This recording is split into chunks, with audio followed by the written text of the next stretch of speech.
What's going on, everybody? Welcome to another episode of the Touchdown with Doug Smith. I'm here with my co-host, Mr. Adrian Campbell. Adrian, how you doing today? I'm good, man. It was a long 3 days. Interesting draft, but I think for the first time in a few years, I'm walk away and I'm not like screaming at the sky. What are we doing? Yeah.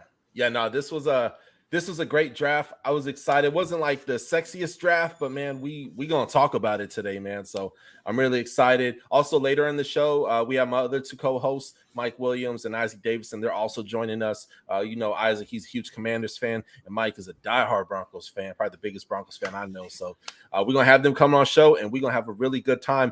This whole episode is gonna be live stream. If you want to see your specific team, I am gonna be chopping this up by division, and I'll be releasing those throughout the week as we go along here. So, but let's kick it off, Adrian.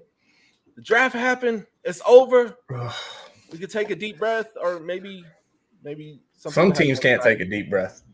Yeah, some teams it's like, what was you doing? Some teams y'all was in trouble before the draft, and after the draft, y'all still in trouble. Yeah. Hey, look, Adrian. I'm a lifelong Monopoly player. I mean, the board game. And some people are good at it. Some people make adjustments and they get better as you go. And some people, man, they will just always suck at the game of Monopoly, man. But yeah, it was a great draft, man. I really enjoyed it, man. Before we're gonna start off with the NFC West first here in just a moment, man. But Georgia, wow, they came and they brought it. Well, you know what, man? I think given the season that we saw from Georgia, right? And granted, we saw how the championship match went for them, right? Alabama does what Alabama does. Well, they came and they bodied them. But I think it's probably one of the best defenses that we've seen in college football in a long, long time. So I had no doubt that they were going to get players. Did I expect them to have 15 prospects go to the NFL during this draft process? No, I didn't. And some of their prospects falling where they fell, I was like, oh, this seemed a little bit out of order to me. But like, first of all, hats off to that program. Hats off to not just Georgia, but hats off to all the kids that got drafted this weekend, right? That's for a lot of those guys. This is the first step of the journey to making that dream come true. A lot of these guys, the odds of them even getting to where they are currently, significantly stacked against them. And even congratulations to these to the undrafted free agents that are catching on with teams right now, right? They still have an opportunity. Their dream is still alive. There's plenty of work to be done between now and the start of the season. So there's a lot of guys, a lot of names, that we'll talk about, names that have been highly publicized that will probably end up fading into oblivion as their career goes on. And then there'll be some guys, some obscure people that nobody really paid much attention to. And we probably had a few jokes at their expense that'll probably end up, being future Hall of Fame player and making us all look bad. That's just the way it goes. And I think we got to say this too at the top of it, right? It is very hard to grade a draft the day after it finishes. For the most part, right? One, I'm not going to pretend to know anything. I don't know anything. I'm just a fan of the game and a fan of a team, and I'm passionate and I'm having fun with this. But to truly grade out where how good these drafts are for some of these teams, on average, right? We're looking at least 3 years is the window that we have to give these players. And these teams to kind of acclimate. There's so much that goes into the formula. And I know we instantly like to treat this stuff like it is Madden, right? You go into your franchise, you get to that offseason, you do the draft, you add the players, then you're like, oh, I'm going to ship out this player and insert this player here, and he's going to start here, and things are just going to work, right? Because these traits match with this system. It has to make sense, Adrian. Right. It has to make sense. No, that's unfortunately that's not how it works. And sometimes our favorite guys turn out to be our newest nightmares. Yeah, absolutely, man. I mean, I could tell you. Let's go back in memory lane. There was a player by the name of Deion Jordan, and I remember watching him on film, and I was like, man, he's in the quarterback's face. I mean, he was like maybe a better version in college of Kayvon Thibodeau, man. I mean, he was just flying, batting down passes, man, picking off the court. He's a DN too. They were calling him Deion Air Jordan, right? I remember we made a trade, if my memory serves me correct, with the Philadelphia Eagles. We ended up jumping up from 12 or 13 because we were mediocre team, right? And we came in and we took the 3rd overall pick. Again, we're talking about a draft that's dang near 10 years ago, right? But I remember saying to myself, was like, just because they are high up in the draft, that doesn't mean everybody pans out. And look, I posted on Twitter today. Look, man, Austin Eckler, a whole bunch of names out there where these guys were UDFAs, and now they're the cream of the crop. Some of the best NFL players out there, right? So it doesn't matter where you're as Jarvis Landry said a couple weeks ago, it doesn't matter where you're drafted. Just take and make the team and make the best of your opportunity. Right, man. And I think piggybacking on that, right, this is the NFL continues to be one of the greatest examples of it's not about where you start, it's about where you finish. You guys can go argue with a wall, but undisputed 1st round Hall of Fame greatest quarterback of all time was the 199th pick in the 6th round. Yep. Wasn't stellar in college either. That's hence the reason why he went into the 6th round, right? Mm-hmm. He has more Super Bowls single-handedly than any franchise in the league. Forget players. The man has more rings than your favorite franchise. So, like I said, and then you've got early bona fide number 1 picks that aren't in the league anymore, that we don't discuss anymore. Quote unquote saviors of the franchise, Jamarcus Russell. I'm looking at you that we're watching tape on edge packages when tapes were blank.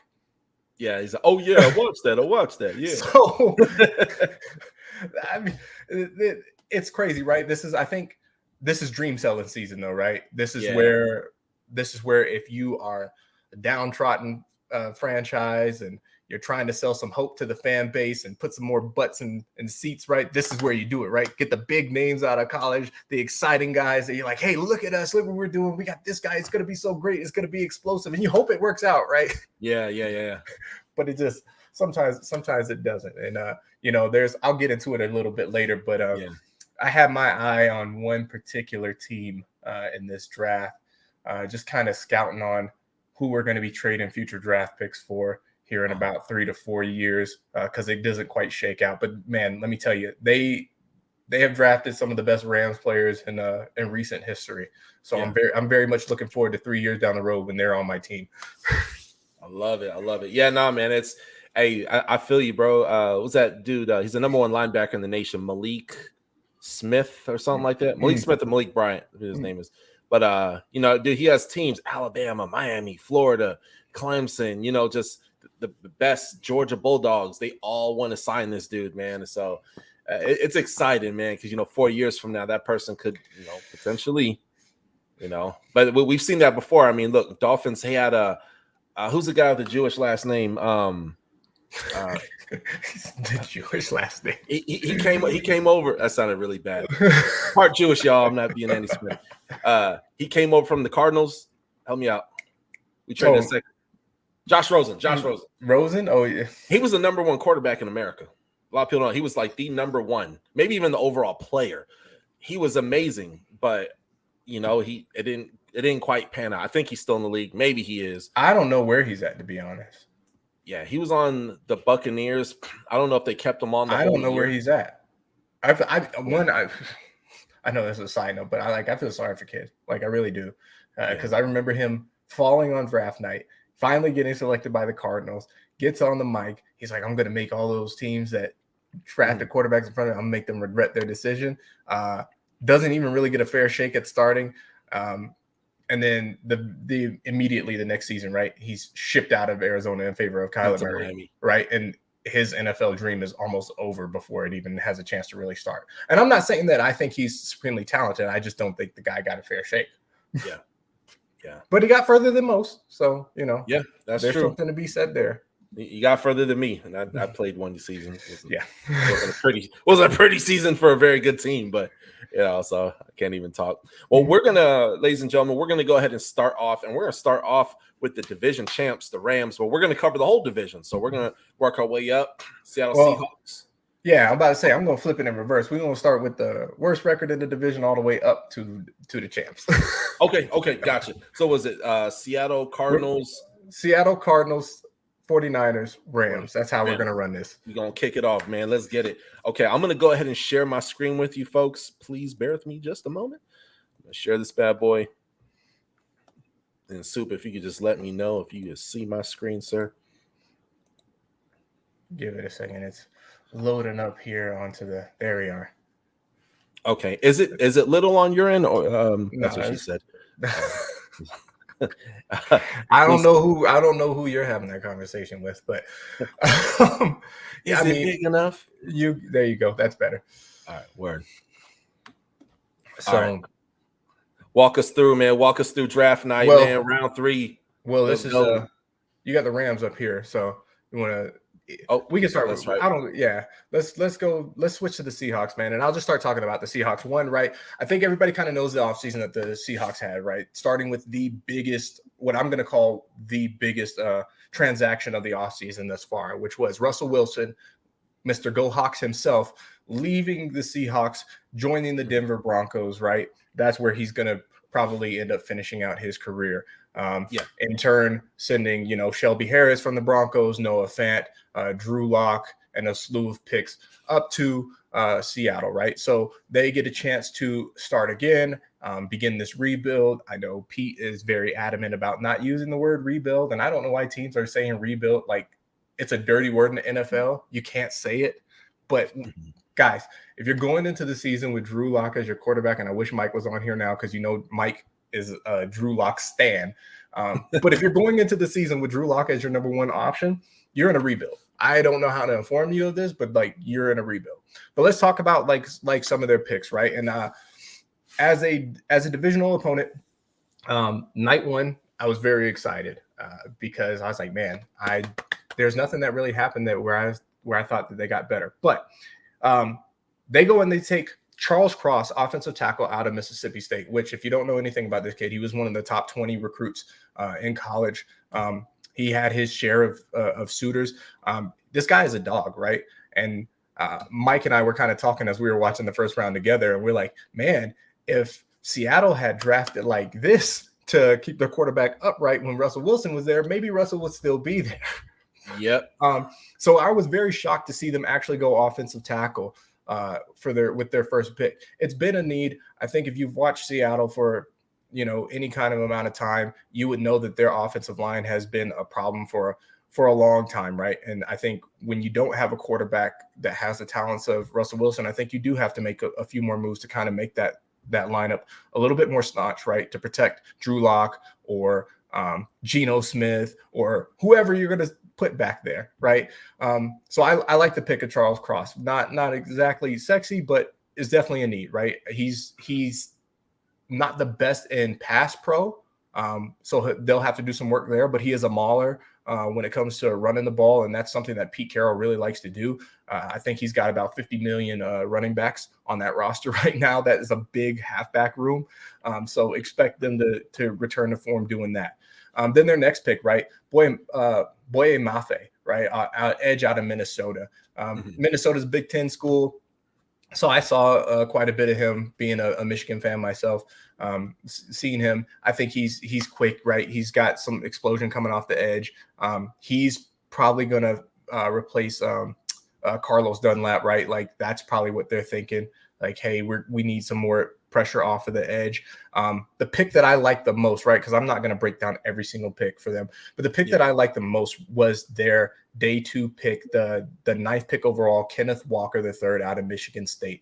This to me is the best running back that Seattle has had since Marshawn Lynch, right?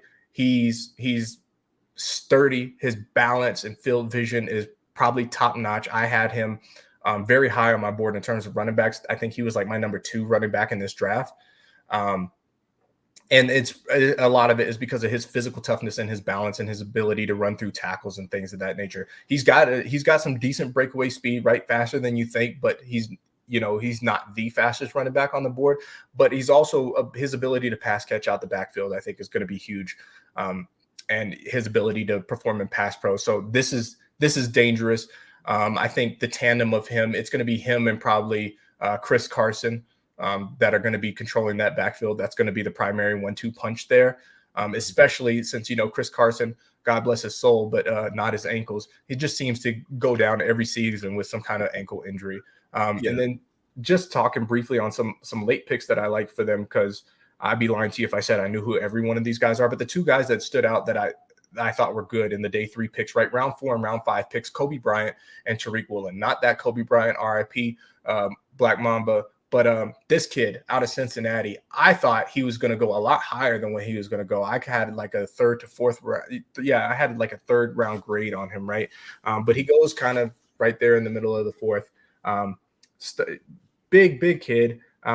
And Seattle needs help in their secondary, man. Seattle needs a lot of help in their secondary. I think we watched them get torched over and over and over and over and over again. This is one of the bigger, physical prospects in the draft. When you come to that, you see his height there on the screen, 6'1", 193 pounds. You're going to need that, right? In a division where very receiver heavy, you're going to be covering the likes of Cooper Kupp, Allen Robinson, who's a big jump ball receiver that's in there. Van Jefferson's going to be out there. Who knows if Odell is coming back to that division. As it stands right now, you're still covering Deebo Samuel in that division. Brandon Jennings, he's probably not going to get put on like a George Kittle or something like that. But then you think about the 5,000 receivers that the Cardinals have. AJ Green, DeAndre Hopkins, now adding Hollywood Brown into the mix. Zach Ertz, who's a tight end that they have, among some other weapons and stuff there. So I thought they addressed a need with him. Really liked him. I thought he should have gone a tad bit higher. And then Tariq Woolen, man, he was a guy that I wanted the Rams to draft. He's another one of the bigger corners in this draft, right? 6'4", 205 pounds, 33-inch, almost 34-inch arms, right? Huge wingspan on this kid. And he was a redshirt senior. So this is a guy he's taken quite a few snaps down there at Texas San Antonio. But he's going to be able to match up against some of those more physical receivers that they've got in the NFC West. And I think he'll serve them well. He's a little bit raw, but super fast, right? I think he ran like a 4.26 at the combine, right? So his instincts are a little raw and stuff like that. So he's definitely going to need to be coached up. But I can say like the Seattle Seahawks, their secondary is better. So overall, man, if I had to grade them, if I had to grade the Seahawks, I give them probably like a C+ to a B-. I think there's just too many holes to be addressed in the single draft.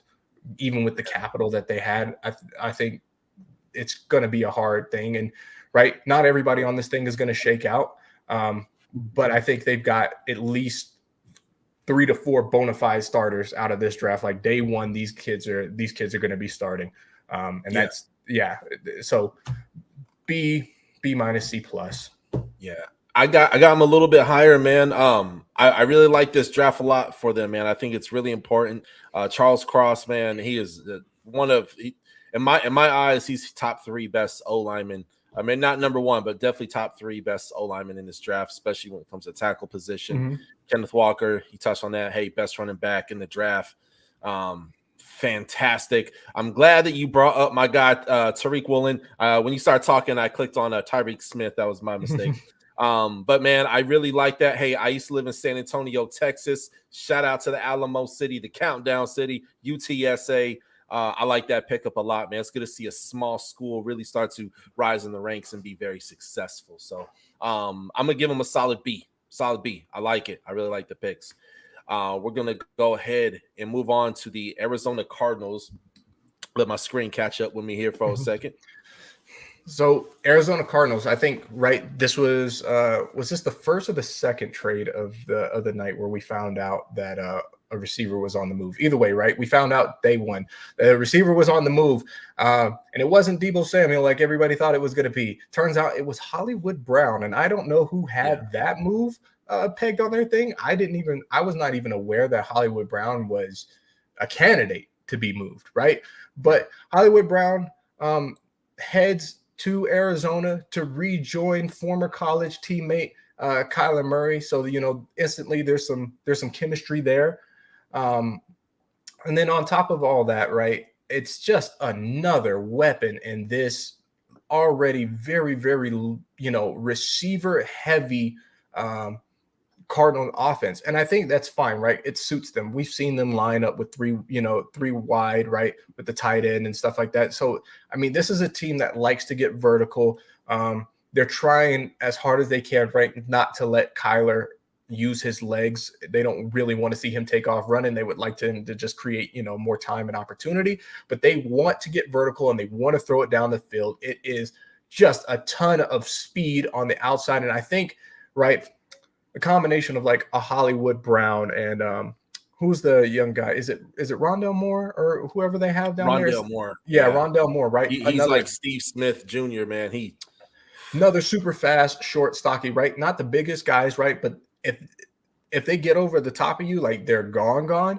And I think that's going to really complement what DeAndre Hopkins does, right? Which is he plays a jump ball, very good possession receiver, but DeAndre Hopkins, and it's not a knock on him, right? Like he just no longer possesses the speed to take you over the top, like by himself. So I think it presents a very interesting problem for defenses this season where they're going to have those speedsters, in the slot running streaks down the outside with Hollywood Brown. And then you still got to locate D-Hop and figure out where he's going to be. And then not to mention they've got Zach Ertz, right? So their first round draft pick was Hollywood Brown this year. But because of the trade, right, they didn't have an official pick in this year's draft until round 2. And what did they do? They immediately go weapon offense. Trey McBride. I cannot tell you how much I love this pick. I do not like this team, but I love this pick, right? Kid from my state, Colorado, right? From CSU, Fort Collins. He is probably one of the most athletic, physically gifted tight ends in this draft, which is kind of scary, right? Because now they can run that 2 tight end set, and Zach Ertz ain't no slouch either. But this is a guy that has all the physical traits. He's not gonna like beat you, but he is a big physical gifted receiver, and he's got good twist and bend. Right, 6'4", 246 pounds. Not huge vertical jump, but like 33 inches is probably higher than what I can jump. Yeah.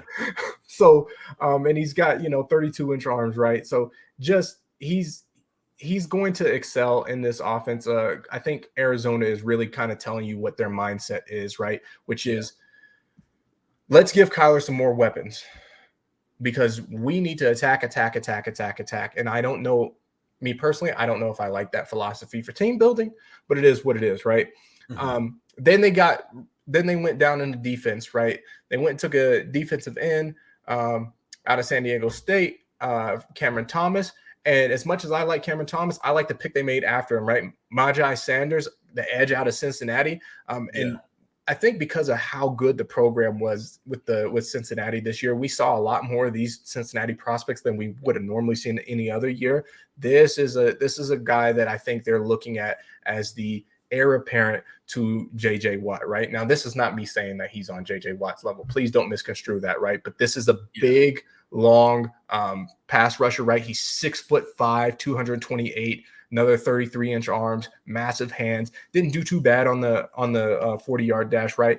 4.67 on the 40-yard. But a shuttle drill. I think this is the thing that's impressive, right? The 20-yard shuttle, 4.37. So he's very shifty and quick. He can get skinny and he's got that long range that he can get somebody. So I can really see him making an impact coming off the edge.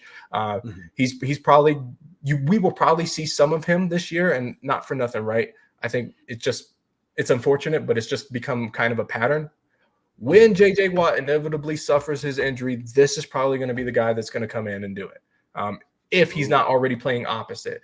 And he'll probably get some time playing opposite JJ, but when JJ goes down, this will probably be the guy that they insert in there too. They went and took another running back, which kind of confused me, but I get it, right? James Conner, I think he showed that he does belong in Arizona last season, but they went and picked up another running back from USC, Keontae Ingram. I think this is going to be a good, thunder and lightning, right? Keontae Ingram's got that breakaway speed. He's not as nearly as physical as James Conner, but he's got that breakaway speed. He's going to be able to catch passes out the backfield, which once again, patient runner, another weapon. I was really hoping out of this draft that they were going to, I'm not. Let me rephrase. If I'm an Arizona Cardinal fan, I was really, really hoping that they were going to address more of the offensive line to kind of protect Kyler and give him more time to throw, as opposed to him having to create more time with his legs. Because I am not a fan of the Arizona Cardinals, I hope that all of these people fail, and I hope their team is terrible for years to come. So let me just clarify that. But they did go back right in the later rounds. They tried to address that interior of the offensive line, drafting 2 guards in Lectus Smith and Marquise Hayes out of Oklahoma, who I really thought that Marquise Hayes, right? I don't think he's the greatest interior offensive lineman. Really shocked to see him go as low as he did in the 7th round. But I think that could be a potential steal for them there. If I had to give them a grade, just based off of what I've seen those guys do, this to me is another C plus effort.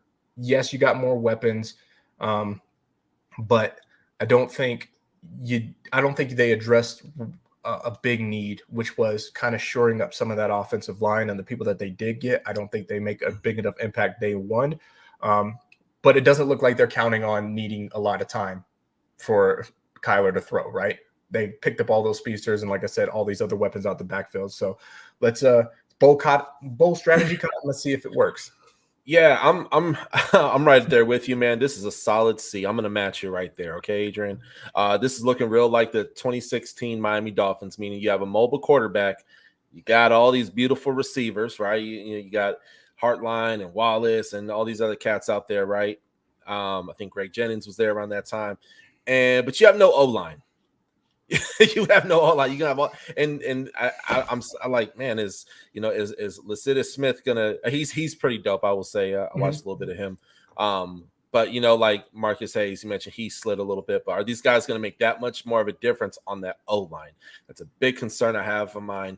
But again, I give them a solid C. I believe they did pick up a O-line in free agency, if my memory serves me correct. But you could pay Kyler Smith all the money in the world.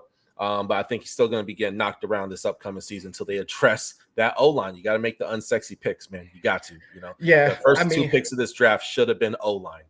But I'm going to say something I know is going to rub a lot of fans the wrong way. But to me, this feels like, I think everybody in the world knows what the situation with Kyler in Arizona is. Inevitably, they're going to pay him, right? Because they really just don't have any option. Even if they didn't want to pay him, like, what are you going to do? You're going to go back to the drawing board next year? Yeah. Because chances are, right, like, as much as I don't like them, they're probably not going to be in a position to take a top quarterback next year. They're probably going to play a good enough season that's going to play them out of position to draft a quarterback. They're not going to move Kyler, because if they move Kyler, they have nothing. This draft and the moves that they've made kind of seems like, hey, let's try to make Kyler as happy as possible, so that way we can get to the table and negotiate with him. That's what it feels like to me. We'll probably catch flack for that, but like, that's what it feels like to me. And I'm not saying that that's a bad practice either, right? Happy quarterback. Yeah. I don't know. For me, I would have liked them to address some other things. But like I said, as a division rival, I like what they did. So looking forward to how it shakes out for them in the season. But without further ado, let's switch over to my most hated rival in all of football, and in my entire division, the San Francisco 49ers. What do they say during the draft? Bang bang Niner gang, something like that. I heard something about bang bang Cabo gang, something like that. I don't know. Really weird. But this is a team that is still to be respected, right? I know we get our jokes off. Rams fans get our jokes off because we went through them to get to the Super Bowl and ultimately ended up coming away with the hardware, right? Sure, they owned us 6 games to the 1 in the last 2 years, but we won the important one. This is a team that you just know, kind of like with the Seahawks, if there's a running back to be had early, they're going to draft them. This is another like halfback room that just has an insane amount of running backs, and that's not a bad strategy for them, right? I think we've seen what they've done with running backs over the last few years, whether it been Elijah Mitchell, right, or Raheem Mostert, right? They've taken these guys that maybe not necessarily everybody is high on, but for some reason in Kyle Shanahan offense, they are killers in this offense. And I think investing in the running back game continues to be very, very smart for them, especially I think if you're gunning for a long-term contract with Debo, right? Keeping him there. Part of his complaint, in addition to the money, is the utilization, him being utilized as a running back where he just wants to be a pure receiver. So I think if you have more backs that you can rotate in and get the kind of production that you were getting out of Debo, right? I think that goes a long way in hopefully keeping him there if you're that team. And like I said, it's just because we know what the injuries are in the league now, especially with an extended season and a shortened off-season ramp up to it. Injuries just continue to be more and more prevalent. So they take Tyron Davis-Price in the 3rd round, running back out of LSU. I like the kid a lot. The pick that they made before in the 2nd round, Drake Jackson Edge out of USC. God, I hate this pick. I hate this pick. Like, great pick for them, but I hate it as a division foe, right? Because this kid is going to be rushing opposite of Nick Bosa. And I think because there's going to be so much focus on Nick Bosa, and you still have Eric Armstead on the interior, right? Like, I think this kid has the potential to eat.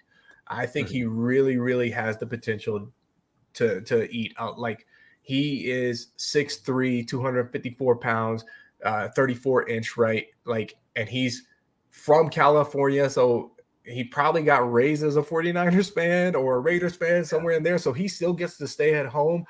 Something special about being able to play in front of your friends and family, right? Week in and week out. I think he is going to absolutely ball out for them, right? He led them in 11 games in 2019, 11 and a half tackles for loss, 5.5 sacks, and a couple pass breakups, right? I think I don't see him playing as an off-ball edge or a linebacker, whatever you want to class these kids as now. I think he's more, they're going to sit him down on the line and like, hey, go get after it, right? Kind of how they took Samson Ebukam last year. I think he's going to take over the Samson Ebukam role. Expect him to be a day one starter. It's going to be a nightmare for offenses. Those two, Nick Bosa and him coming off the edge. Then they added, more receivers. And I think this speaks to how they feel about Brandon Jennings, right? Who has appeared for them in spots, but hasn't been the consistent guy that they thought he was going to be. So I think they address that with Danny Gray. They go back and get cornerback in the 5th. Samuel Womack. Hey, real quick on Danny Gray, man. Real quick, man. That was a fantastic pickup. He is a yak machine, yards after catch, man. He's a deep threat. I'm gonna pull up his stats here on the screen, just real quick, man. Go. Dude is an absolute beast. 6 foot tall, 186 pounds. I believe he had a 4.3 40. Yeah, here it is, 4.33 40. That's fantastic. Vertical jump was good and all that stuff. This guy, man, he's hungry, man. He's ready to eat, man. It pissed me off in the draft to take and see the 49er fans boo that pick. But man, I hope that all those people booed, actually did thorough research on Mr. Danny Gray, man, because he's absolute beast, man. I like the kid, right? And he kind of plays into what Kyle Shanahan has been doing. And I think, obviously, I'm not in the building, right? It's just complete speculation on my part. But I think this kind of speaks to what the thought is behind the quarterback, right? The quarterback situation. Because you brought up a good point about Danny Gray, right? He is a yard after catch monster. And what is that important for? That's important for quarterbacks that are not necessarily going to be pushing the ball down the field, right? And if you've looked at Kyle Shanahan's offense, what it's looked like the past 2 years, right? It's a lot of slants and a lot of outs, right?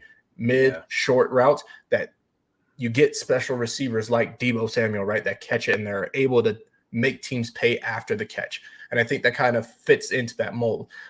Some people looked at that pick as, oh, he's Deebo Samuel insurance. I don't think he's Deebo Samuel insurance. And as much as I would love to see Deebo get out of our division, as it stands right now, I don't see a situation in which he's out of it unless he chooses to go the Le'Veon Bell route and just sit out this entire season. I think he's playing for San Francisco this season. And I think Danny Gray, like I said earlier, is Brandon Jennings insurance. I think that is the guy that they would like to put in, right? 2 big yard after catch receivers, having him and Deebo out there, similar traits. They've got the speed, similar builds, right? Not really going to kill you necessarily over the top, but let them get the ball in space, man, and they will make you pay for it. And it also makes me think that Jimmy G might be sticking around for that last year of his contract. Because if you had Trey Lance, who is more prone to take big shots down the field, I think you go get a receiver that has that skill set. And I don't think they have that receiver on their roster as of right now. So I think, right, this is good in case Trey Lance isn't pushing the ball, but I also think this is good because I do think, as it stands right now, Jimmy G is going to be that quarterback there. But moving on, right, I thought one of the biggest needs that they had in this year's draft was going to be that cornerback position, right? And I think they've kind of struggled to fill that cornerback position since Richard Sherman had his second stint of his career there, right? And then he got injured, wasn't quite the same. And we all saw the horrendous torch job that happened to him in those final minutes in that Super Bowl against Kansas City, right? That is, they've had, Jason Verrett step up, and he's been serviceable in that position. But it is still a room that needs a lot of help. So they try to address that with Samuel Womack, which is interesting, right? Because he's not one of the bigger ones. He's one of the smaller corners in this draft. I think he's like 5'9", 5'10", something like that. And I think that speaks to the speed that's in this game. You got a lot of these long, big corners that just can't run with some of these smaller, faster receivers. So I think you're going to see, right, the league start trending. And I think we saw that out of this draft. You saw quite a few of these shorter cornerbacks go a lot earlier than what we thought that they were going to do. They added Kalia Davis, who I think is underrated. 6th round is about where I would have put him, but I think this kid has the potential to be something in the league, especially in the rotation on that defensive front sitting next to Eric Armstead. He has the potential to eat. He's coming out of University of Central Florida. O-Town. Yeah, man. You know who he reminds me of? He reminds me of Vita Vea. He reminds me a lot of Vita Vea, right? He's a little bit smaller than Vita Vea, but he's got a very, very high motor, compact frame. He's going to be under the pads of a lot of these larger offensive linemen very, very quickly, eating up blocks. And I think he's going to create a lot of opportunities for Nick Bosa and for Eric Armstead to kind of get after the quarterback or get into the backfield and stop the run. This is a space eater, man. And I don't think that he gets enough love. Like I said, he's not going to be particularly fast, but I think on that line with the people that he's going to be partnered with, this is going to be problems. And I think it's going to be, once again, very hard to run the ball on San Francisco because that defensive front is going to be very, very stout. This is, for me, if I'm giving the San Francisco 49ers a grade based off of what they do versus what they need, to me, this is another B. This is a B to B minus draft for them. Not the greatest draft. It's not a sexy draft. But for what they do versus what they need, I thought they addressed quite a few things. And the fact that they didn't move Deebo Samuel, as it stands right now, that's a win for them. Oh, yeah. And I'm going to be right in that area. I'll give them a B minus, but close to B. I like this, man. Drake Jackson, great pickup, man. Scroll all the way down here. You hit the tail on the head, man, with Kalia Davis, man, D tackle. So they're adding layers to the defense. I really like, adding layers to the offense, the shoring up spots.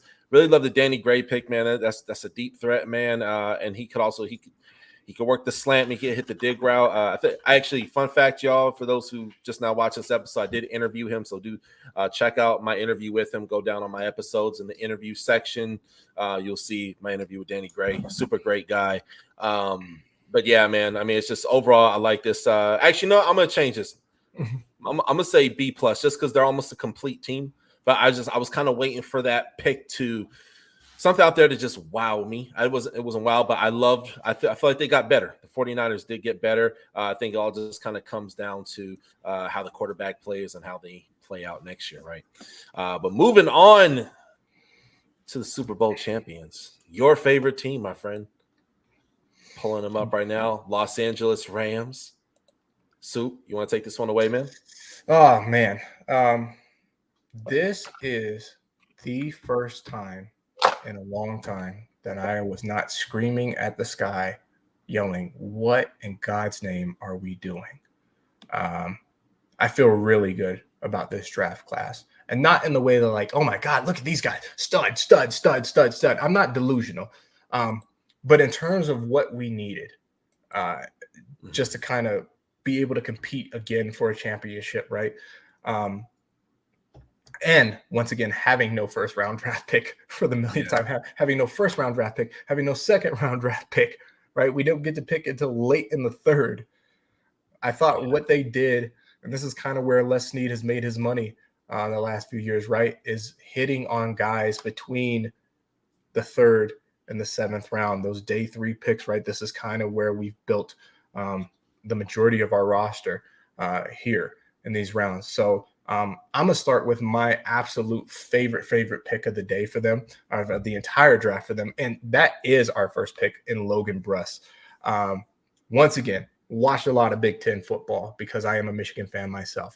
If you don't know anything else about Big Ten football, Wisconsin, all they do is run the ball and build offensive linemen that are geared for running the ball.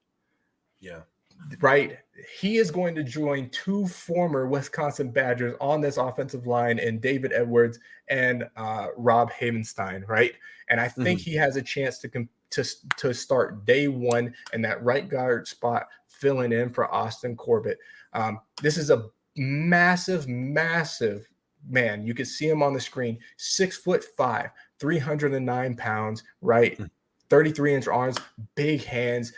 Why is it important that he's so big? If you guys know anything about our center, Brian Allen, he's considered an undersized center in this league, and a lot of people shy away from undersized guys. But the thing about an undersized center, if you pair him with 2 absolute massive bodies right on the outside of him, on his right and left, you can service it. The reason why I like this pick so much is because this kid is a mauler. Rams struggled last year in 3rd and 4th and short situations. We could not create spaces and gaps to run for our running backs to get behind, right?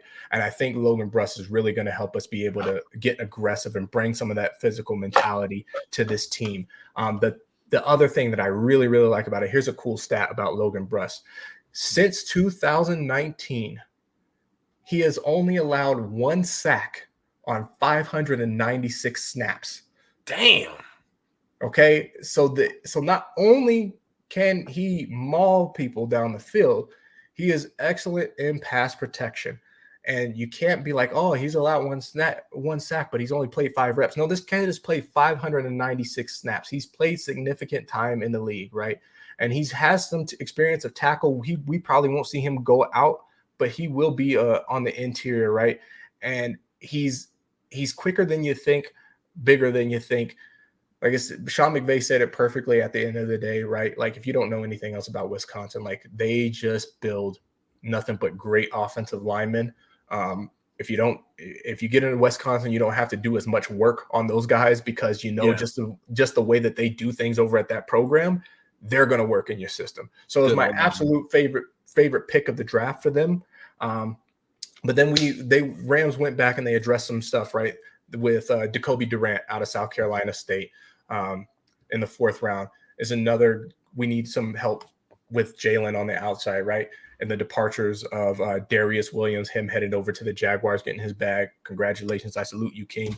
Thank you for your services. But now there's a hole on that side of the building, right? And we have Robert Rochelle, who was coming off an injury. This will be his 2nd year, so I think he'll get some burn there. But I think Jacoby Durant kind of fits right into that Darius Williams build. Another undersized corner, but plays much bigger than his actual size, right? And I think he's got a lot of stuff to prove because I think people looked at him coming out of South Carolina State and they're like, what? Yeah. I think he's an absolute dog. And you know what? Jalen Ramsey, I think is going to love him. Something that the Rams did too, and this isn't on the draft board, but they did trade a future 5th round pick with the Browns to bring back Troy Hill, who had played very well in the slot for them, is very familiar with the defensive scheme. The guy who's kind of been the Robin to Jalen Ramsey's Batman out there. So the secondary gets better. Another pick that I really loved in this draft for them, Kyrie Williams, running back out of Notre Dame, right? Cool fact. This kid grew up a Rams fan, native out of St. Louis, right? They shared a cool picture on the draft of him as a kid with Steven Jackson.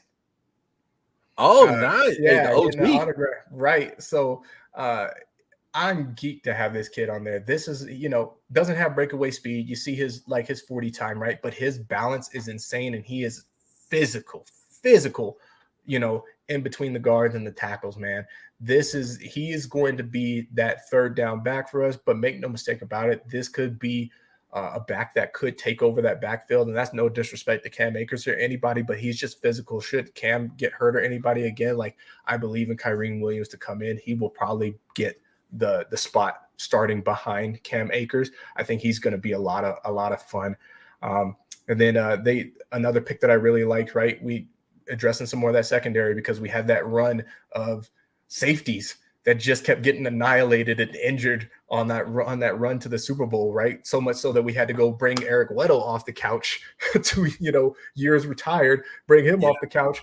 They bring in Quentin Lake from UCLA, right? So he gets to stay in California.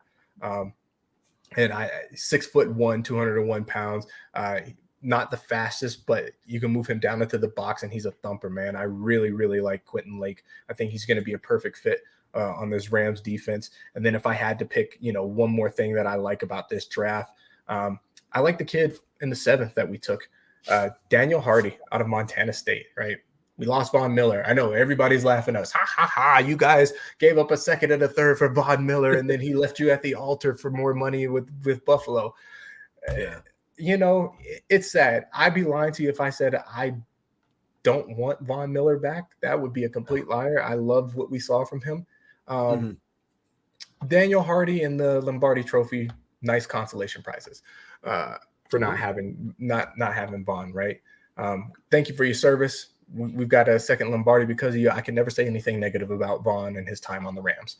But Daniel Hardy is an interesting prospect because this is a guy that I don't think he's going to be a day one, but I think he has a chance to make the 53-man, kind of like Chris Garrett did last year, right? And I think this is a guy that could see some rotational snaps and some very specific pass rushing packages, kind of how we brought in Ogbo Okoronkwo last year for very specific pass situations, right? I think Terrell Lewis is going to get the opportunity to rush the passer as the primary, going opposite Leonard Floyd. I think that's going to be the primary guy. But I think it's going to be a competition between this kid, Daniel Hardy, and Chris Garrett for those rotational snaps. 6'2", 239 pounds, faster than you think. Not a lot of tape. I haven't been able to watch a lot of tape on him just because Montana State is not a program that I'm like really, really glued into. But 4'6", 40-inch vertical jump. Like this is a guy that got very, very good bend to him. And on top of that, like he is a monster when it comes to jamming tight ends at the line of scrimmage, right? And his change of direction speed and his ability to get under the pads, like I like it. And he's got a very explosive first step and quick get off, right? So he'll probably come in and immediately contribute on special teams, but expect him to take some of those rotational snaps and pass rushing. I'm not even going to pretend that I don't have a little bias because it's my team, but based off of this draft, what we needed, the fit of the players and when we got them, for me, this is a B+ to an A- draft for the Rams, right? Given everything that they have, when they could make their first pick and the selections that they made for fit and for need for what they do, I think they drafted incredibly well. And I'm also going to give this front office the benefit of the doubt, because we've seen it time and time again with them. The kids, the people that weren't supposed to work out, worked out, right? I think they said we had like 22 people on our, in that championship run were players that we drafted, and a lot of them coming within the 4th, 5th, 6th round. A lot of those guys have gone on to get deals. But, your Triple Crown receiver, Super Bowl MVP was a 3rd round pick, 69th overall pick, Cooper Kupp. Sebastian Joseph Day, who just signed a big contract. Well, he signed a nice size contract, right? It's big to me because I don't got money like that. Just signed a 3-year deal with the LA team across the hall and the Chargers. He was a 6th round pick. Pick number 199, Jordan Fuller, in his 2nd year with us. He's a starter and he was a team captain at safety for us this year, right? Nick Scott, I call him the human hit stick, number 33. You'll know him from that hit that he put on Deebo Samuel, where he basically annihilated him coming over the middle, made some huge plays for us in the playoff run, right? He's an undrafted free agent, special teams guy. So this front office has proven that they can develop some of these later round guys, and maybe not into household names, but into people that are taking meaningful snaps. So B+, A- for these guys. Hey, man, I'm right there with you, man. Not to be a yes man, but man, you made some great points, man. Look, and it's a complete team, man. The Super Bowl winning Los Angeles Rams, right? You can't just say Rams without them, man. They won the Super Bowl against and dude, this playoffs was brutal. That's why you had some teams like the Rams come up, man, which we knew the Rams wouldn't be good, but they had the F them picks, and then the first ever team to win a Super Bowl, make it to and win the Super Bowl with the F them picks kind of at least to my knowledge. Then you had the Bengals, right? But they're a very complete team, and they had a very strong free agency, right? I would have liked to let me see here. I mean, they got a guard at Wisconsin, man, to shore up the O-line. And then later on, they got AJ Curry. Hopefully I'm saying that correctly. Michigan State, yep. You know what I mean? So I like it. I give it a B+, man. For me to give it A, it's tough, man, because everything got to be perfect across the board, man. But I feel like A+, A-, B+, man. I'm right there with you, big dog. And then we're going to go ahead and take it over to the east side, the AFC East. I'm going to go ahead and jump here. Yes. Pull up me Miami Dolphins. Yes. I like how when you switch it over, it's like it goes turquoise. I was like, whoa, hold on. The Miami Rams. Miami Rams, absolutely. I know. I was like, wait, what the heck? It's like my computer's a little slow, y'all. So if y'all watching live, man, I appreciate y'all patience. Let's go ahead. Let's kick it off. Miami Dolphins, man. If we're grading the free agency, which we're not, we're talking about the draft free agency. I'm giving them, like an A-, man. A B+, A-. I'm really loving it. The draft, we only had 4 picks, y'all. So it's not a whole lot to talk about today.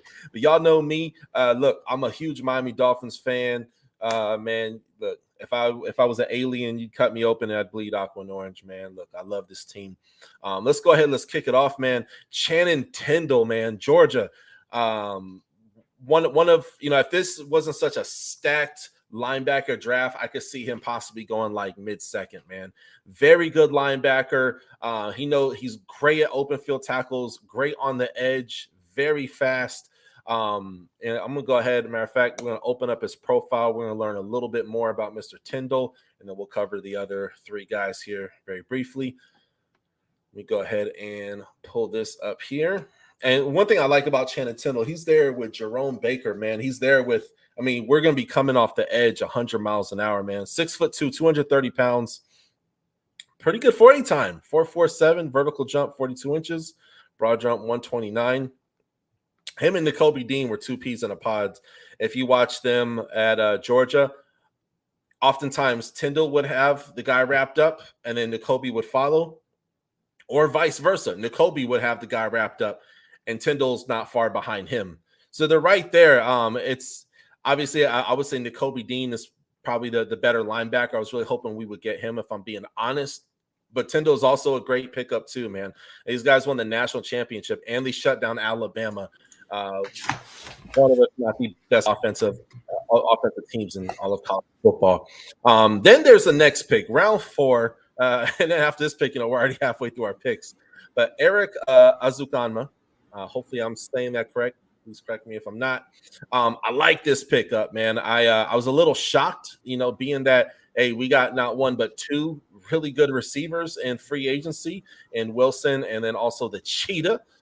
We got those 2 guys. So, but Eric, man, if you watch his tape, man, he is a yards after catch guy. You catch him on the dig route, you catch him on a slant route, and he's very hard to tackle, man. I want to say he's 220 pounds, 6'2". Let me see. Yep, 6'2", 209 pounds. But in the draft, they had him at I think 219 or something like that.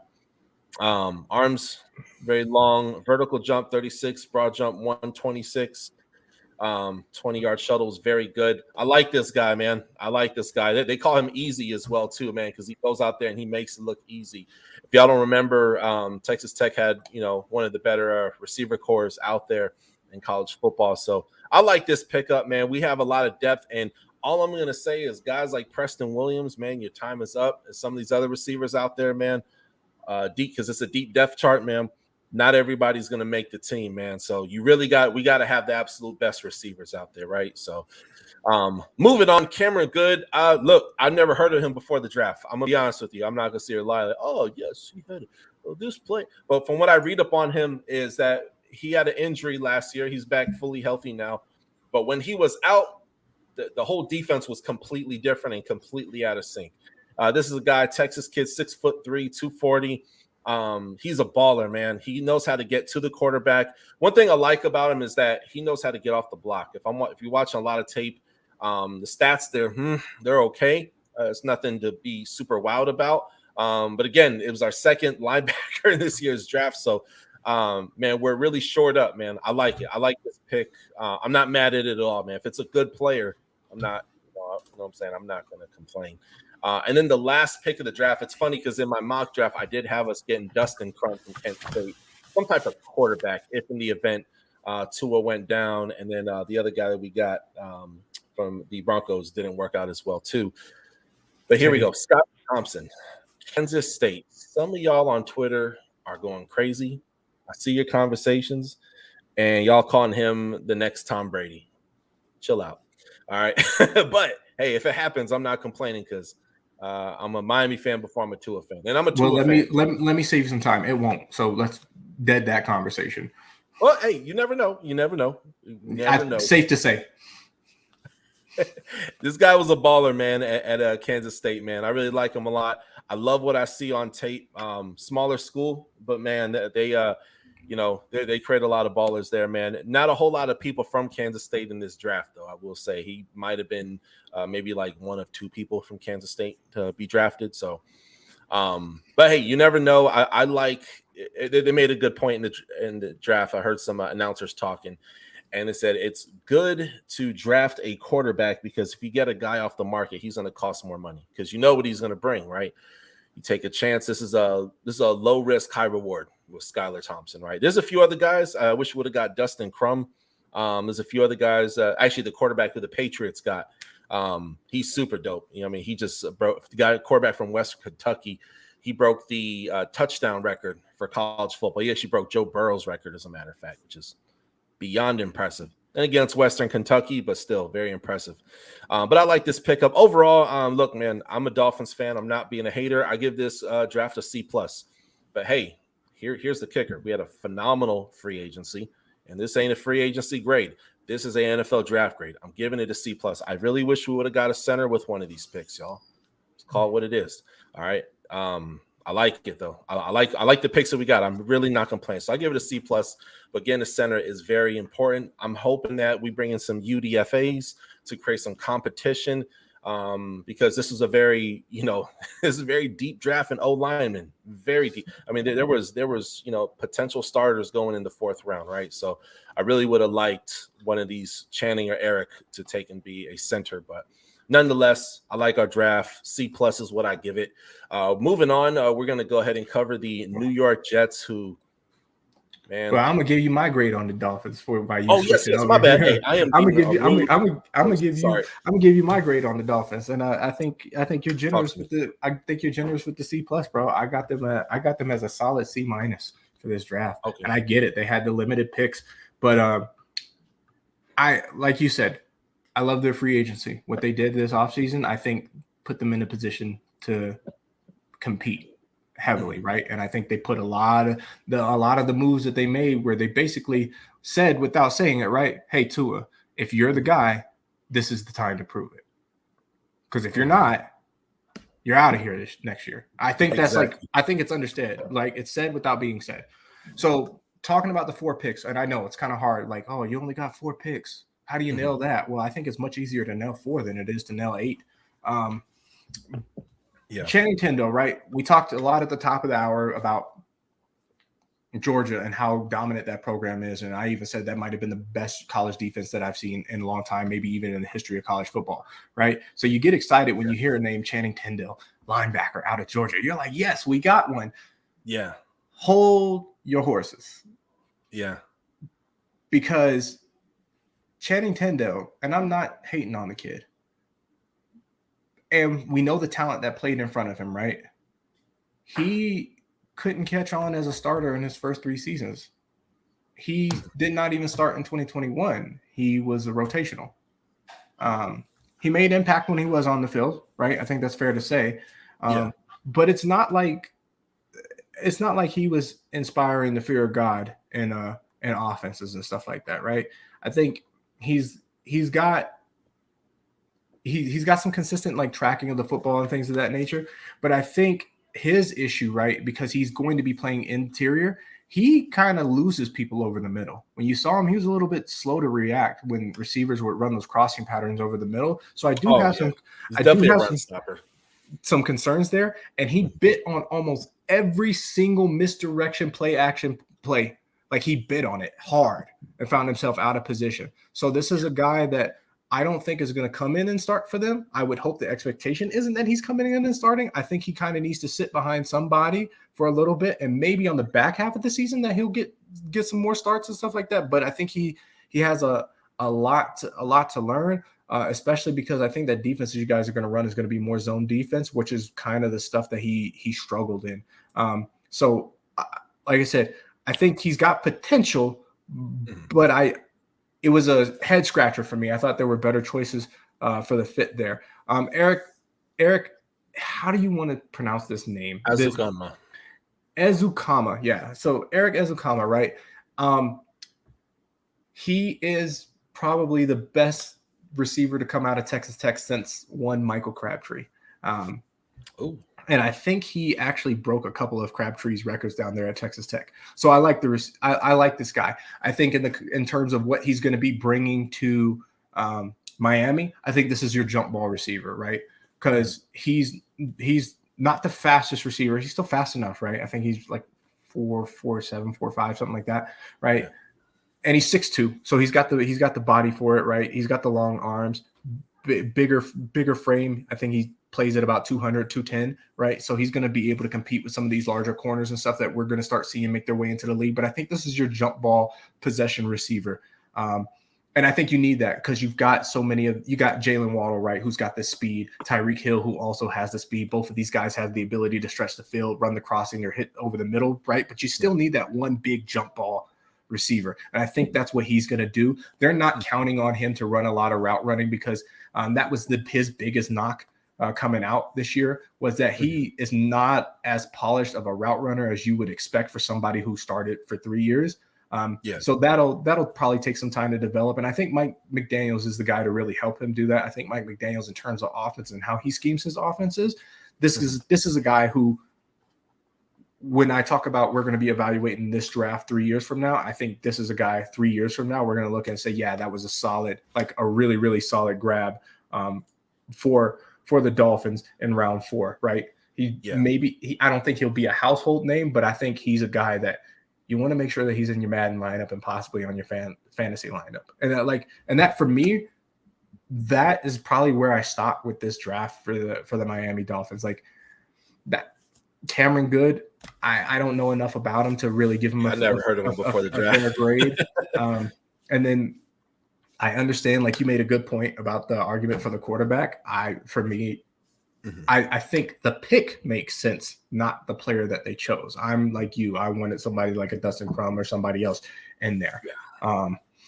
So, obviously they don't want to spend too high because you hope that you have the guy in the building already. But if we're just grading this draft, man, just based off of these players and what they've produced so far, for me, this is a C- on them. But I think it's, like I said, I think it's okay because they kind of offset it with a pretty amazing offseason. Yeah. No, again, that offseason free agency was phenomenal. So, like, before y'all come and me and my boy Adrian, look, we're not grading the free agency. We're grading the draft, all right? But I wanted to add, too, like, Dustin Crum, I felt like he has more – the dude wants to be a freaking starter one day. Mm-hmm. He wants to. I don't know. And maybe I need to do, not maybe, I definitely need to do more homework on Skylar Thompson other than just watching the film. Mm-hmm. But Skylar, it was cool. He's real humble. He's real happy to be in Miami. But yeah, man, I want someone to. I'm gonna say the same thing to you that I said to Mike, because Mike was talking. I can't remember who we were talking about. We were talking about high character guys and humility and stuff like that. I said humility never won a championship. Yeah, you can't humble your way into a championship. Yeah, and don't get me wrong. I like that for the locker room. I like that for the culture and stuff like that. And I'm not saying it's bad to be a humble person. Yeah. I'm just saying people talk about humility as if that's a trait that wins football games. It doesn't. Yeah. Yeah, no, it's should be interesting for Miami. But again, I'll say this with Miami, look, we're almost a complete team. We are. But we need to fix up that O-line. I'm excited about our UDFAs. I'm going to do another episode another day up regarding Miami. We're going to move on to the Jets right now, but I will say, can we talk about Jets, it? Can we talk about it? Because this is probably one of my favorite drafts of this year. Like this team, this team. Man. Spoiler alert! I'm gonna let you go first, Doug. But spoiler alert, they get an A. They get an A. They get an A+. Hey man, look, I'm a Miami fan. I had no reason to be nice to New York Jets, the team, not the fans. I don't believe in putting people down, but Lord have mercy, they get an A. Let's get to it. Okay, Sauce Gardner. Look, man, depending on who you talk to, he's maybe even the number one, even though he went number 2 as far as cornerbacks goes. The man is a dog, man. He was a huge anchor in the secondary for Cincinnati, man. Then you go to Garrett Wilson, one of the best. Depending on who you talk to, maybe he is even the best, right? We about to find out, right? Because all these cats are in the NFL now. Then you got, as far as receivers goes, then you got Jermaine Johnson. Jermaine Johnson, he's not even like a friendly guy, man. But dude, his mind is just like, look, you see some guys that get drafted and the kind of the hunger goes away. We see that, like, man, man, what happened, man? They got an NFL, they got soft, or I don't know what's going on, man. Man, not with Jermaine Johnson, Florida State. I've been watching him for a minute, man. And the guy is a beast, man. He's really excited on the field, man. He's an anchor. He's an anchor on that defense, man.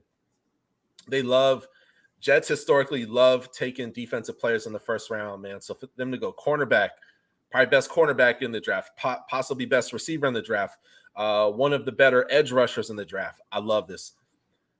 And it only gets better, y'all.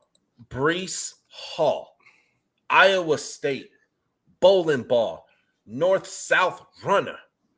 I mean, the guy is yards after contact. That's the guy you want. I'm saying, look, I'm not saying the Jets are going to win no Super Bowl this year, but, man, we're going to see them move up. I mean, it's the AFC, right? AFC is just a crazy place right now. But this team, this might be the best. I'm just going to say this. This potentially might be the best draft in Jets history. Potentially. No, I mean, on paper, right, without seeing how they produce, this is the best. Yeah. I'm confident saying this is the best draft that they've ever had. I will say, here, I'm going to say this. I'm going to take and give them overall. This is what I'm going to give them. I'm going to change my answer. I'm going to take and give them an A-, only because I wanted to see a more O-line, but they also got an O-lineman in the free agency.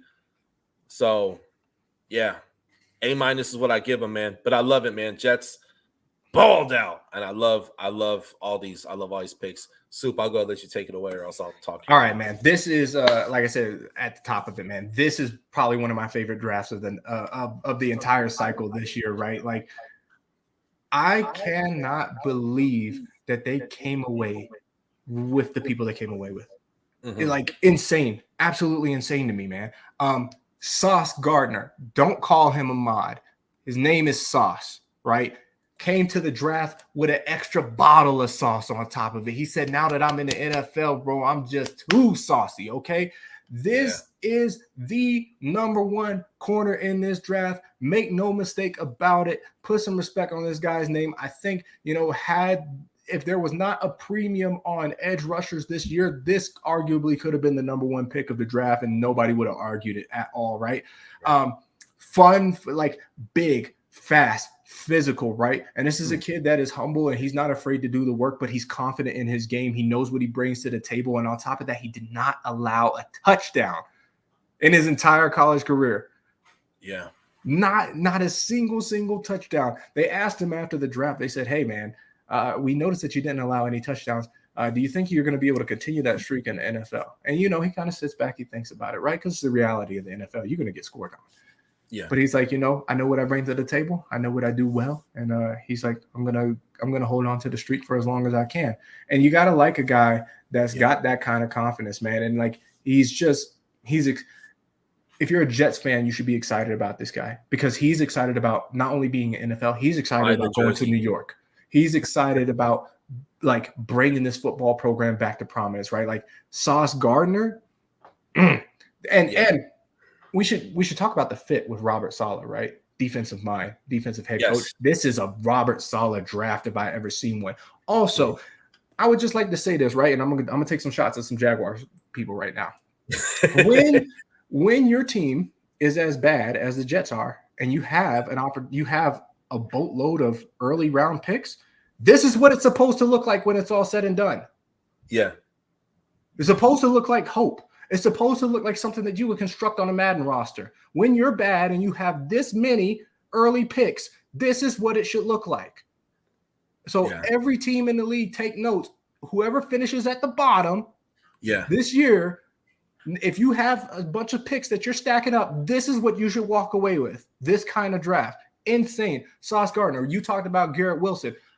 I hate the school that he's from. I'm a Michigan fan. I'm going to keep saying that. But Garrett Wilson can absolutely fly. Do not let this kid trick you. If you're a cornerback, do not let him trick you. Because if he gets alongside you, he's by you. And he's not afraid to go up and contest for the catch. He's physical, not the biggest receiver. He's only 6 foot, but man, he's got some wheels on him, right? And I think he's about to be Zach Wilson's new favorite target. The Wilson connection is going to be very, very strong out there in New York. Jermaine Johnson, you talked about it, how he fell down, right? I think when he picked up that swag, the gold jacket with the black leaves and everything like that, you could tell there was a lot of fire behind them shades, bro.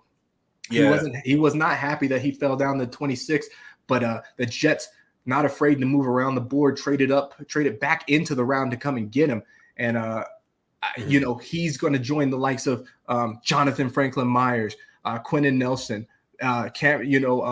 what's my man that they just re-signed that's coming back? Not Cam Jordan. Oh God, the other edge rusher that they just re-signed. The name will come to me later. But either way, I mean, this is going to be a front, right? This is going to be an absolute front, right? And then they open up the second round. I don't know how he fell into the second, right? I thought if there was going to be any running back taken in the first, it was going to be Breece Hall, but they go back and they get Breece Hall, my number one running back in this year's draft, right?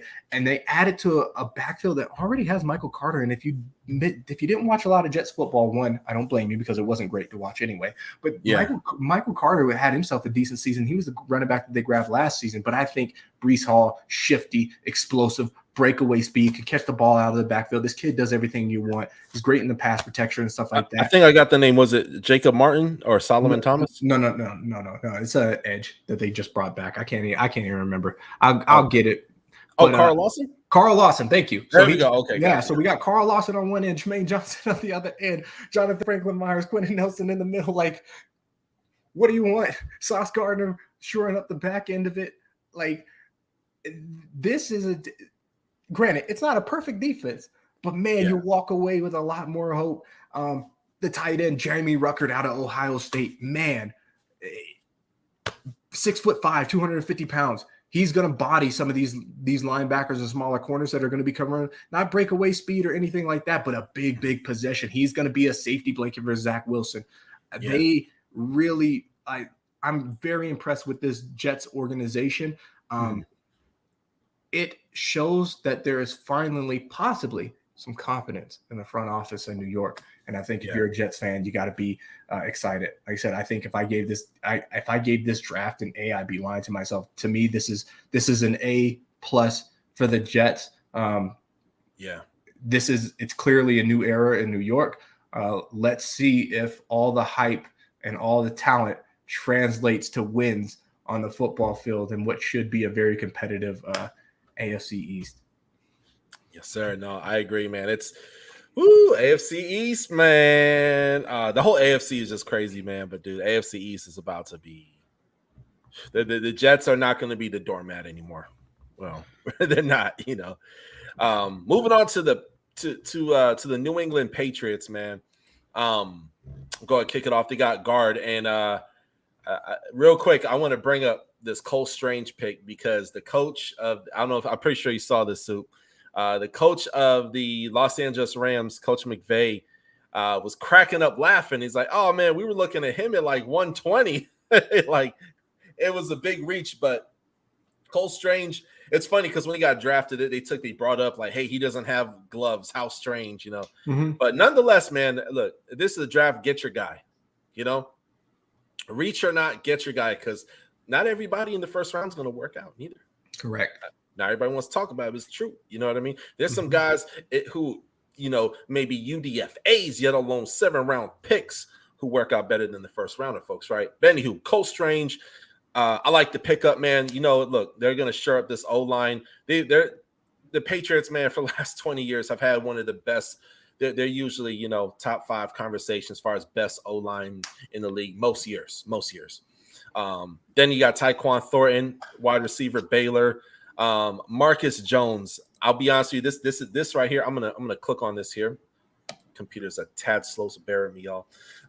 Marcus Jones is probably my favorite pick.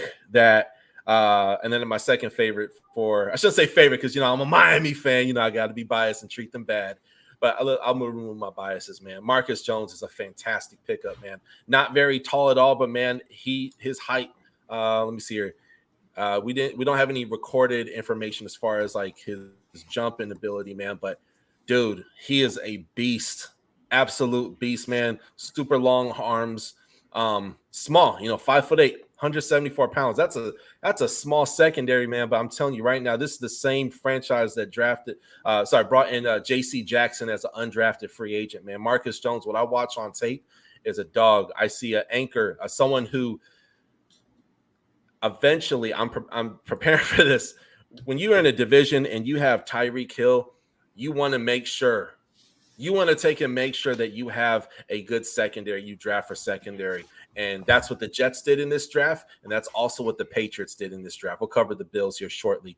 But, man, that's a scary pick right there. Marcus Jones, Houston. Let me get off my soapbox. I'm very jealous that they got him. Then they got Jack Jones, Arizona State, cornerback. Then we got Pierre Strong. Shout out to Devin Jackson. He works for Nolan News. He is a sports anchor. I'd even go as far as calling him an NFL insider. And he is also a blue chip scout, like an actual college scout. Dude is amazing. We've had him on the show twice. And he had the pleasure of interviewing Pierre Strong. And it was a fantastic interview. Check that out. Just type in Pierre Strong interview. Should pop up. This dude went to South Dakota State. And, man, he is a beast. He can catch. He can block. I don't know if he's a 3-down back, but I see James White all over this guy. James White. I mean, and the Patriots, man, again, last 15, 20 years, they've had always historically good running backs, man. I mean, they basically brought back the 72 Dolphins way of thinking, which is, having a running back committee, Look at this 40-yard draft, 4.37. Vertical jump is okay. And then we got the broad jump, 124. 5'11", 207, not a bad height. But, man, this guy is going to ball out for the Patriots. He's going to be part of the committee, and he's going to be an anchor. He will be scoring touchdowns this year for the Pats. Moving on here, once my computer refreshes here. Give me a sec here. I'm almost done, y'all. Billy Zape. I was talking with my buddy Dom Rosano, man. Shout out to Dom if you're watching this episode. We're talking, and it's like a lot of people are not sold on their current quarterback. Drawing a blank right here. Help me out, Soup. Soup, you there? Oh, a lot of people are not sold on their current quarterback at the moment, man. But Bailey Zappe, I don't know if I'm saying that correctly, man. He's an absolute beast, man. So that's going to keep their quarterback on the edge of their seat. They got Kevin Harris, South Carolina, another running back. Again, 2 quarterbacks in the same draft. That's nice. Sam Roberts, Northwestern Missouri State University. Chasen Hines, center, LSU, and Andrew Stuber, offensive tackle, Michigan. I like all these picks. Overall, I'm going to take and give the Patriots, again, almost a perfect team. I give them a B+ in this draft. I thought they shored up their secondary. They shored up their running backs. They kept fresh legs back there. Would have liked to take and see them get some receivers, but then this guy right here, Taekwon Thornton, he is the fastest. And this doesn't always, look at, was it John Ross, I think it was, a couple years ago. He had the fastest draft speed time, as far as the 40. Taekwon, this was his year, right? The fastest receiver in the draft, right? That doesn't always mean success, but we also know the Patriots like to run their fair share of trick plays. And I think this guy could potentially be a problem. They know how to get the best out of players. It's very rare, that the Patriots draft bad. So I'm going to take and give them a B+, man. I'm going to give them a B+. I like this draft. Soup, what do you think, man? Oh, Soup, we might have lost you. Let me see here. Let me put this back here. In just a moment here, we're going to take and cover the Buffalo Bills. 1 minute here, y'all. All right. So moving on to the Buffalo Bills. My co-host will be back here in just a moment. But Buffalo Bills, man, again, man, I'm going to put on the thumbnail when I create this video that this is the most dangerous division in the NFL. I know last year I said that it was going to be the AFC North. And this year, nah, man, it's the AFC East, man. The AFC Beasts. That's what I'm going to call it, man. Buffalo Bills. Let me go. Let's pull up their draft picks. Let's go ahead and go over this here really quickly. We got Kyrie Williams, James Cook. This is potentially a running back number 1 for them. It's potentially, I won't say he's the best running back in this year's draft, but the guy definitely reflects the Dalvin Cook. And I'm sorry, you can't have your quarterback out there, Josh Allen, out there taking lick after lick, hit after hit after hit. That's something, man, that's real, it concerns me about Josh Allen. Even as a Miami fan, I got to show love to my fellow man. Then we got Terrell Bernard. We got Khalil Shakir, Boise State. That's a nice pickup. And look, if you have a beast defense like the Buffalo Bills have, definitely want to take and draft a punter. Definitely want to take and draft a punter. Yet alone, they got Matt Araiza in the 6th round. I was watching, man. I'll be honest with you. I was hoping I was thinking maybe we could get him in the 4th round. But, man, Matt Araiza, what a freaking pickup. I love this pick. This is an exciting pick. The guy is kind of like a sniper with his foot, man. He could potentially be the best punter that we've seen in the NFL in the last 20 years, man. So very exciting to see how things turn out for him. But yeah, definitely, man, him in Buffalo, he's in the polar opposite side of the country from where he was, but I think he's going to do great. And the defense in Buffalo is going to benefit expeditiously, man. It's going to be great. Then we got Christian Benford, cornerback Villanova, Luke Tenuta, offensive tackle, Virginia Tech. Then for round 7, we got Baylen Spector, linebacker, Clemson. So I like this draft. Again, they're almost a complete team. On top of that, they got Von Miller as well, too. So, hey, if we're grading the free agency, I'm giving them like this crazy pick. I would have liked, I'll be honest with y'all, man, I would have liked to take and see them maybe get like maybe one more receiver and then maybe even another running back. Even though they got James Cook, I love that. So overall, great draft. I love the punter move as well, too. Really like this draft for them as well. I'm going to give them a solid B. It was a great draft for them, so very excited. Soup, you back here yet? Oh yeah, I'm here, man. Let me tell you, buddy. This is another A. This is another A draft. And here's the thing: the Buffalo Bills are already a scary team. This draft feels like it was a draft of pure luxury for them. Mm-hmm. And I think they're letting everybody know with the moves they made in the offseason, in the free agency, and this draft. Yeah. They absolutely are planning on being in Arizona for Super Bowl 57 this year, right? Yeah, some very stout competition, but let's get into it. I'm not going to even touch on all their picks. I just want to touch on a few. Their very first pick, Kyrie Williams, quarterback out of Florida, right? Didn't have his best season last year. Went down with a knee injury. He was out for 3 games, but he did play the remainder of the season. Didn't have quite the performance that we thought he was going to have based off of coming out of the 2020 season where he played all 12 of the games, but he played 11 games prior in 2019, all 12 in 2020. And then he got, I think 9 in this season as well. He's big. He's physical. He has, he's going to be very, very good as the bookend cornerback, as the CB2 in Buffalo, opposite Tre'Davious White, right? He's going to make it very, very hard for you to drive the field in 13 seconds and go compete for overtime. I think this is something that they were lacking. This is something that they didn't have once Tre'Davious was out for that stretch. I think he's going to bring a lot of fire and tenacity to this defense in the secondary on the back end, right? Coupled with that pass rush that we're adding with Von Miller. So I really, really like that pick. The next pick that I really love for them was absolutely their very next pick is James Cook. Yeah. Not a lot of usage on this guy. He has a lot of tread on the tires, as we know. Like Georgia's been turning out some pretty excellent running backs these last few years, regardless of where they are today. Like we can't argue about a lot of their contributions since they come in the league. Starting with Todd Gurley, right? We saw his performance as of right now, and it'll be snapped immediately following the first touchdown of next season. But as of right now, nobody scored more rushing touchdowns than Todd Gurley, and he was out of the league this year. Like to this day, Todd Gurley has the most since he's come into the league. So, and then right behind that, right, we have Nick Cook over at not Nick Cook. What's my boy's name? Browns James running Cook? back. No, Browns running back. Nick Chubb. Nick Chubb.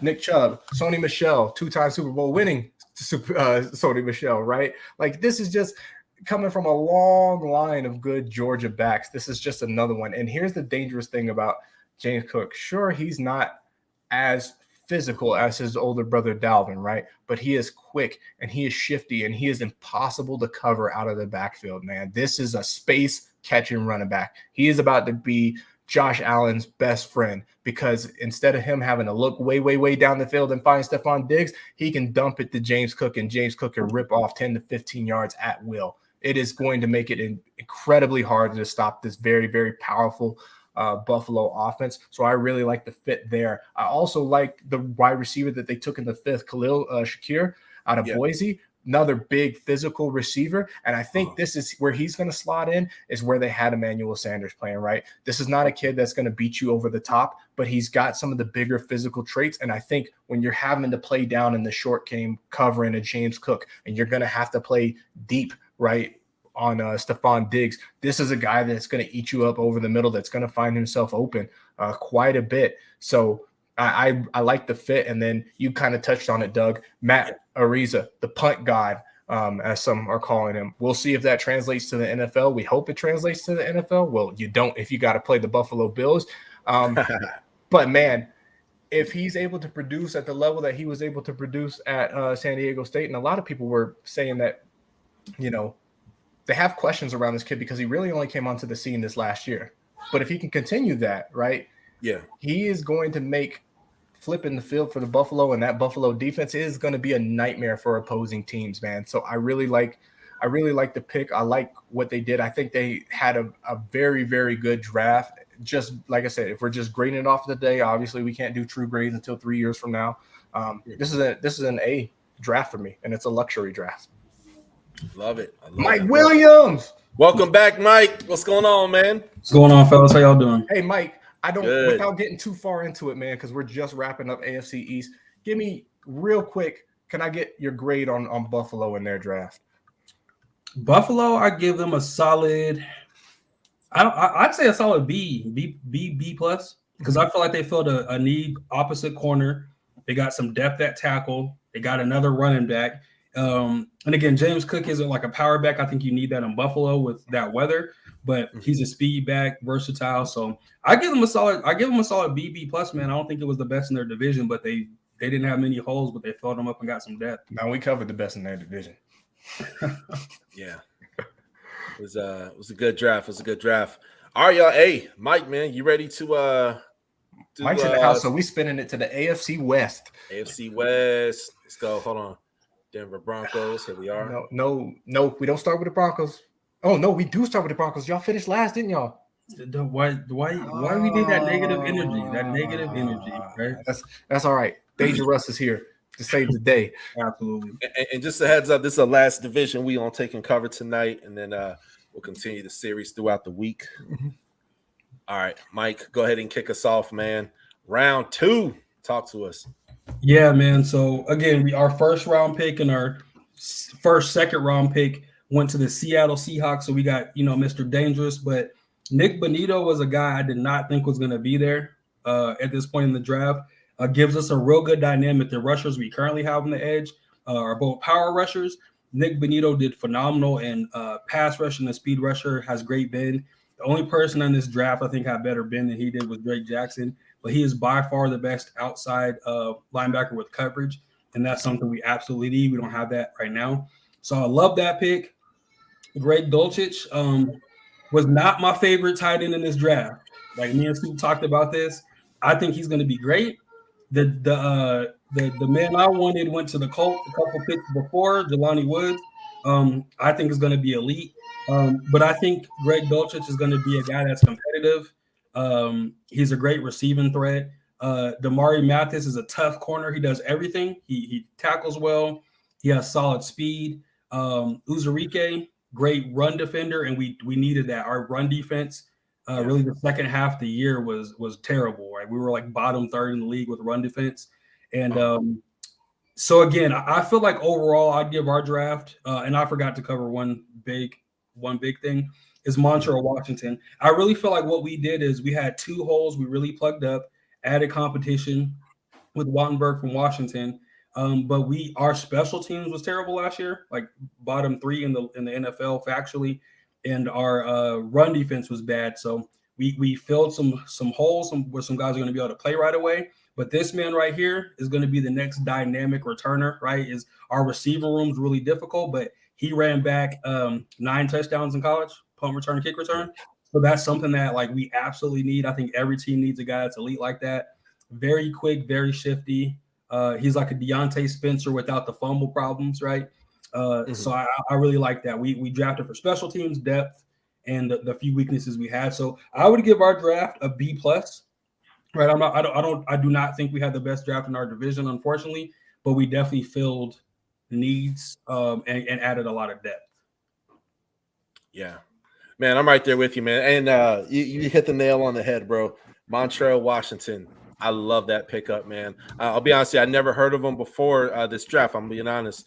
But then I started to do some research on him shortly after the draft, man. And I love what I saw. He's excited, man. He's elusive, man. He's tough, man.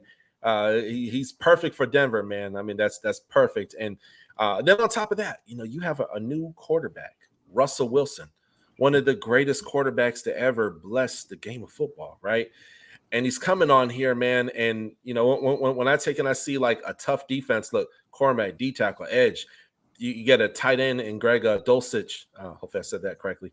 I mean, I'm loving it, man. So overall, very solid. Nothing that like pops out like big time, but I feel like this was a very necessary draft. It filled up a lot of areas of opportunity with the Broncos. I'm right there with you, man. I give it a solid B, man. This was fantastic.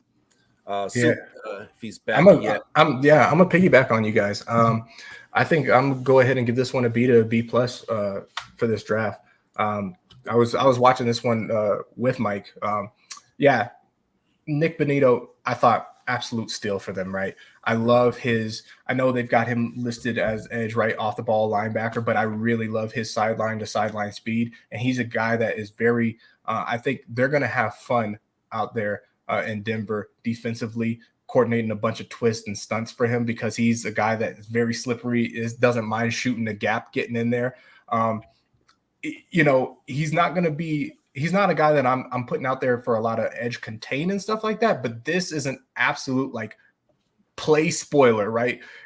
If your guys are missing their assignment or you end up with a guard or a center looking for an assignment, Nick Benito is going to be running past you and he's in your backfield, going to be eating your quarterback or your running back alive. So one, really like that fit. And I think you hope, if you're a Broncos fan, you hope that Bradley Chubb can continue to stay healthy. I think he would kind of complement what Chubb is doing, assuming the two can be on the field at the same time.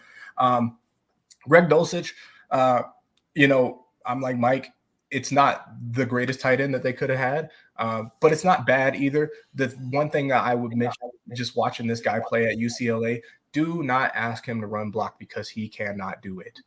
This is strictly a possession tight end. He's not going to burn anybody, but he's big and he's got the frame to go up against some of these off-ball linebackers and some of these bigger corners. That's where you're going to want to use him. So it's a potential red zone threat, but he's got a lot of work to do if he's going to be utilized in the run game. And even if he's going to be used for some of those pass blocking max protect packages, this is not a guy you want in the lineup for that.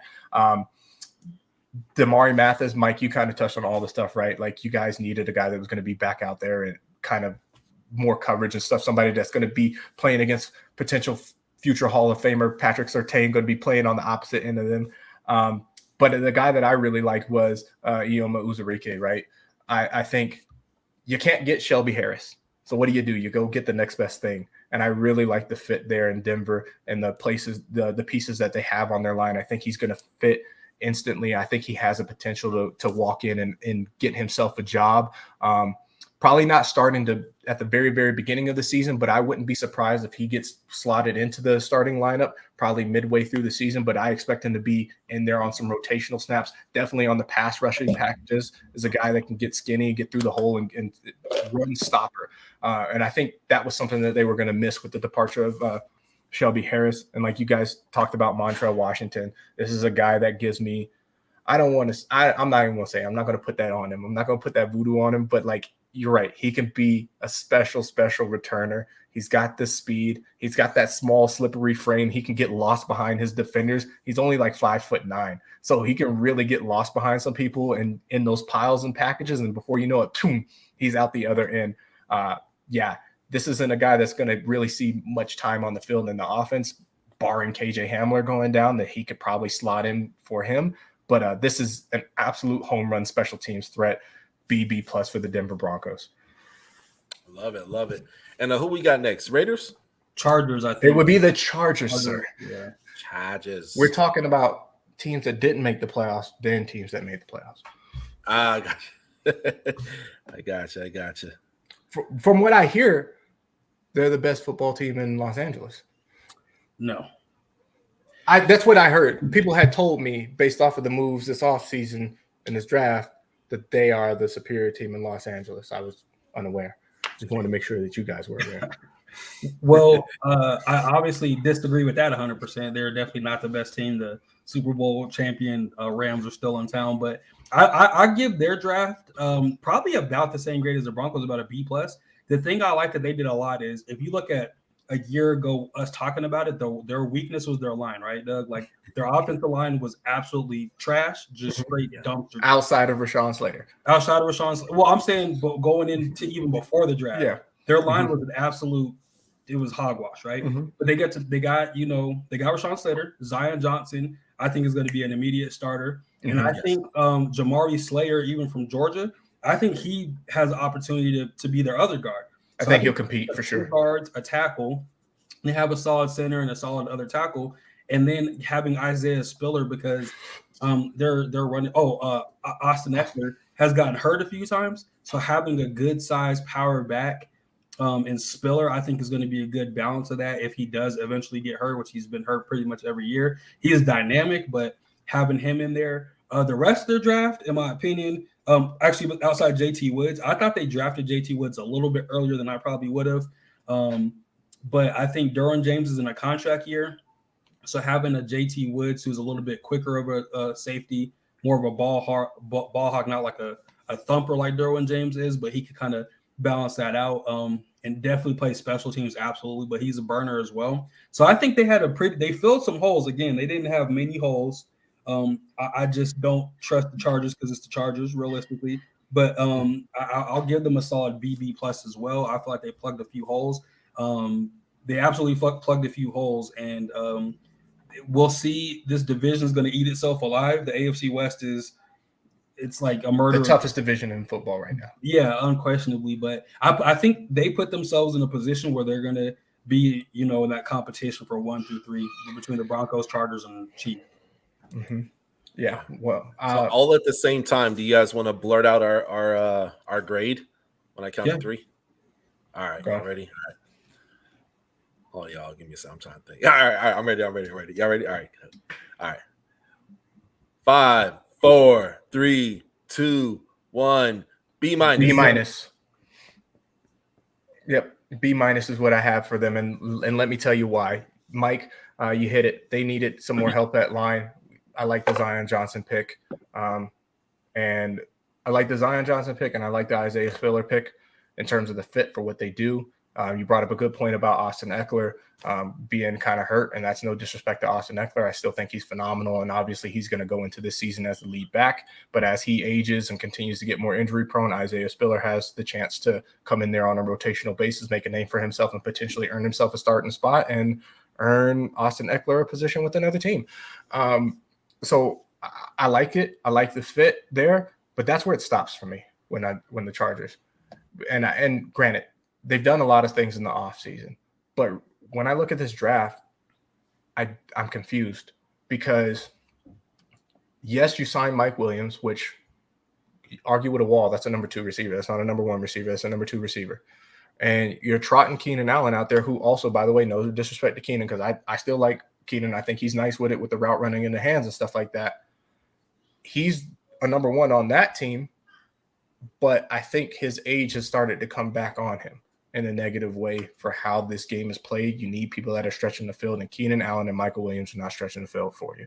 I really expected them to go into this draft attacking the offensive side of the ball, getting Justin Herbert some more weapons for him to potentially throw to, some people that could help complement Mike Williams, give him a breather, give Keenan Allen a breather, maybe, put that shifty guy that's going to be set down in the slot and stuff like that. Stop relying on Austin Eckler to catch so much stuff out of the backfield. That's where I really thought that they were going to go, or maybe, shoot for another tight end, because they haven't had a really great tight end since Hunter Henry. And even that didn't work out too well because of the injury history there. So I really thought that that's where their biggest need was, especially for a team and a coach that analyticized their ass out of the playoffs, going for it on 4th down. You would think you want those weapons that are going to be possession receivers and stuff like that to get those, to make those catches on those plays that inevitably they're going to go and do it again this season.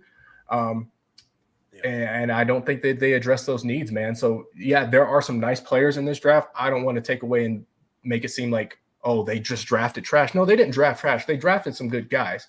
I just think the fit for what they do versus what they need is a miss for me. It's a B-. Love it.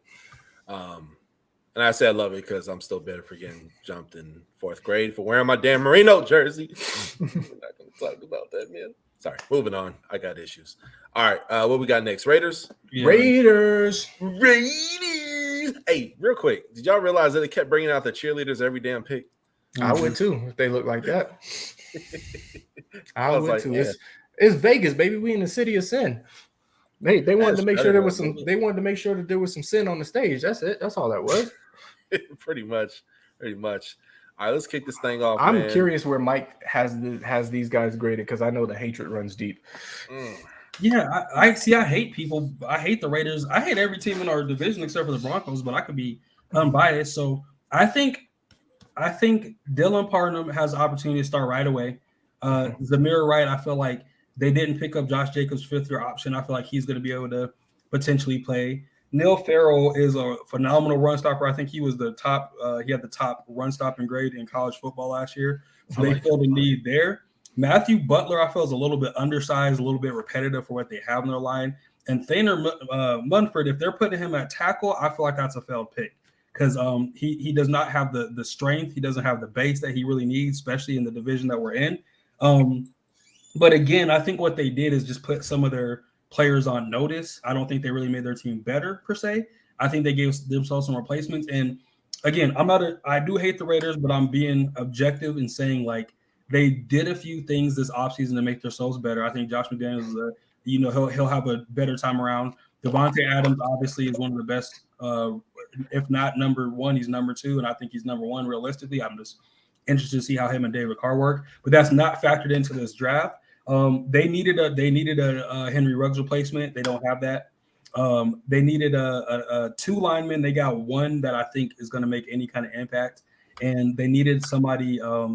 Their defense has a bunch of holes. I feel like they needed a corner. They needed a safety. I think for the needs they had with the picks they had, I would give them a B- at the, and that's me being generous. I give them a C+ to a B- in that range, because I don't think they really got better. I think they just put a few players on notice, essentially, if that makes sense.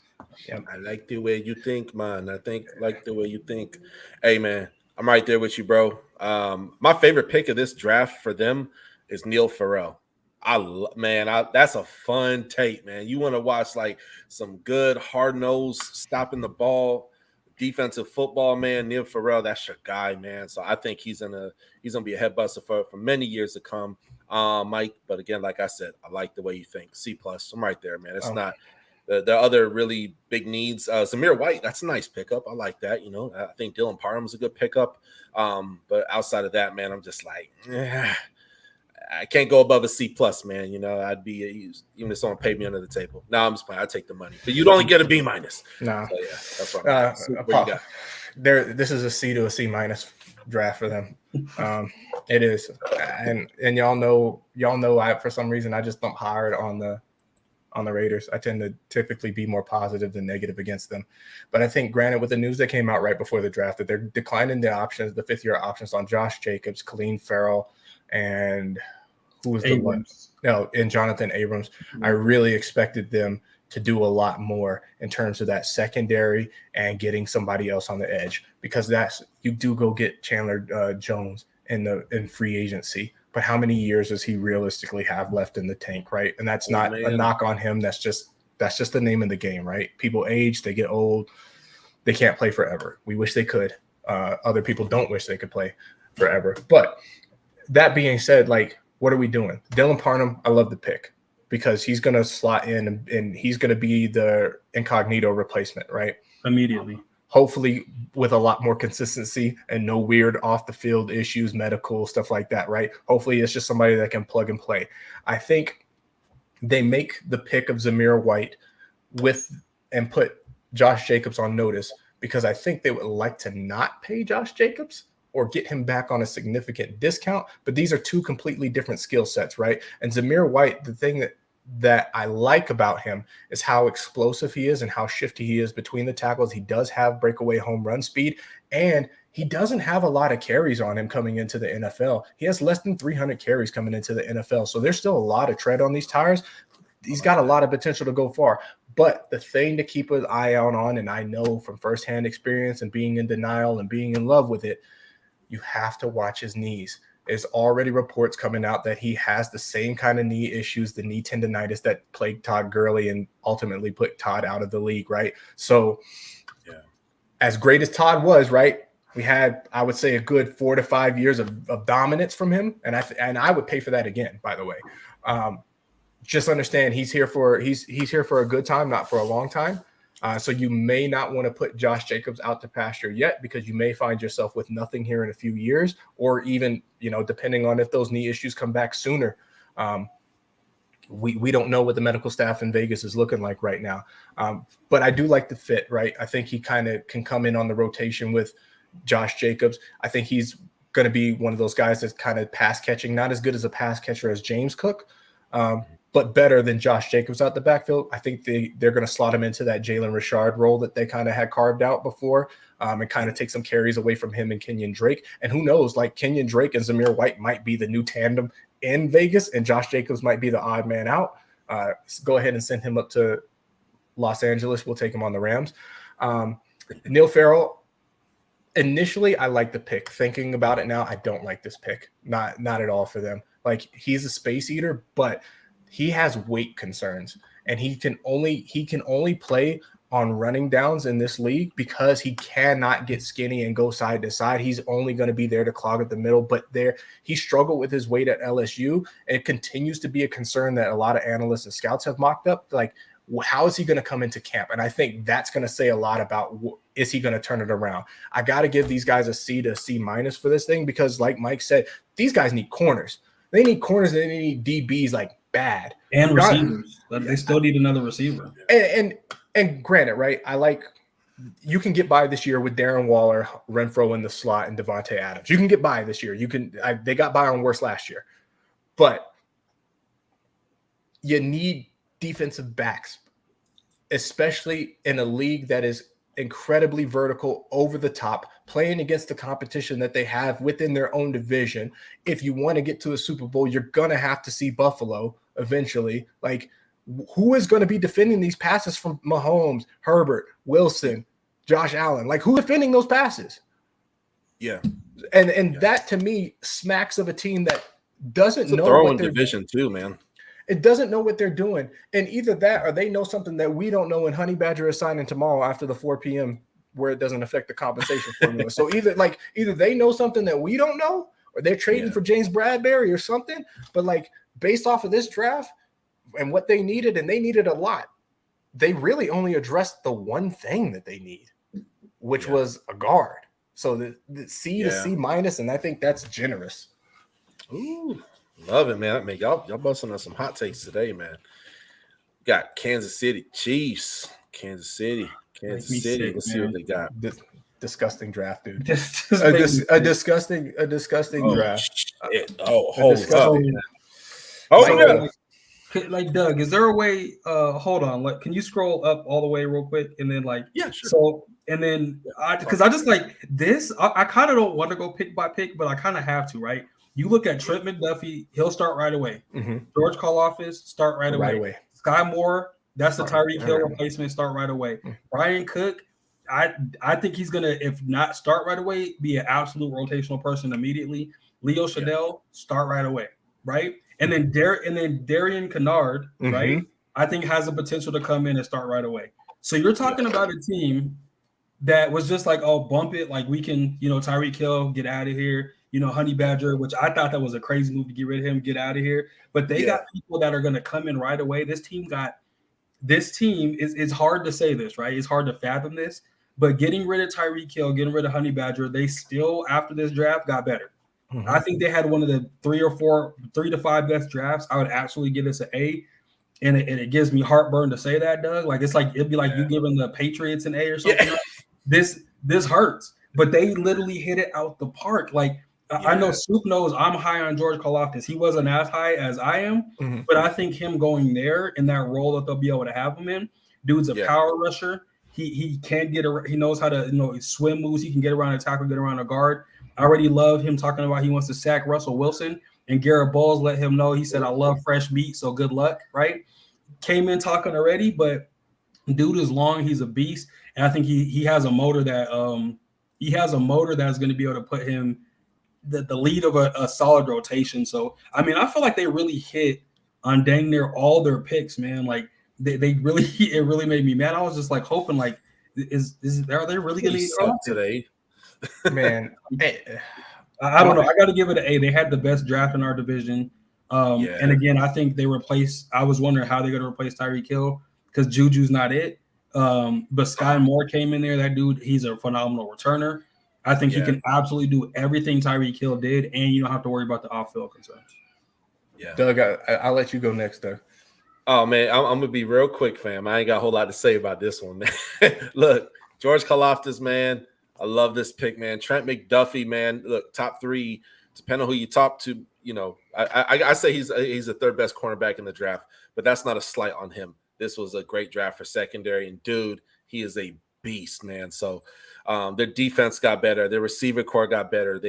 I have to give it an A, man, because again, it's like whether you grade in teams like the Rams, you grade in teams like the Bills, the Dolphins, they're almost complete teams. There may be like 2 areas of need, but you could easily fill that. And then some of these teams even do that in free agency, man.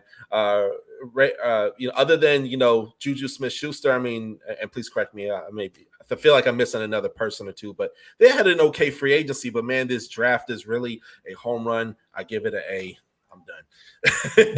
And just to piggyback, I know Soup is transitioning. Like, I want to give a shout out to Brian Cook because he went to Howard. So he went to Howard, transferred to Cincinnati. I think even if he was at Howard, he would have been a top 3-round pick. But him going to Cincinnati, launched him up. And I think he has the opportunity. That dude has been able to play in the slot. He's a good safety in general, but he can play in the slot. He played tight ends in college at the line of scrimmage and was with them the whole way. He's not the biggest guy on the planet, but he's absolutely physical. He's quick. He's very, very, very agile. I think that was one of the most underrated picks they had.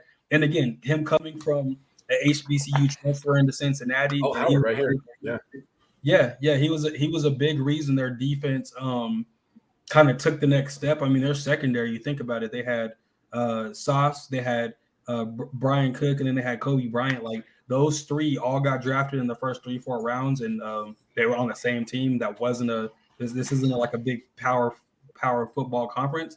And I think he has the potential within a year or two to be one of the best safeties in the AFC West potentially. I love it. I love it. Hey man, real quick, not to go off topic, man. Like HBCUs, man, it was good to see them dudes get drafted, man. Not just in the UDFA side, but to actually get like drafted, man. That was really, really exciting, man. So it brought joy to my heart. Man, Soup, what you got? Give me an A on this draft, bro. Like, give me an A on this draft. This is insane. This is a situation of where the rich get richer. Trent McDuffie's day one starter. And you know, like we talked about it, right? With the Raiders, they did the opposite of what the Raiders did. Hey, the game has gone vertical. We need people that can stop the game from going vertical and getting out of hand. We know that we're going to be facing Josh Allen in December. We know that we're going against, you know, Justin Herbert, Russell Wilson, and now Devontae Adams with Derek Carr in our own division. Like, we probably need some help defending the pass. So they go and get Trent McDuffie, who I have him graded out probably. I would probably say he's like my number 4 corner in this draft. Like, he's instant day one starter, right?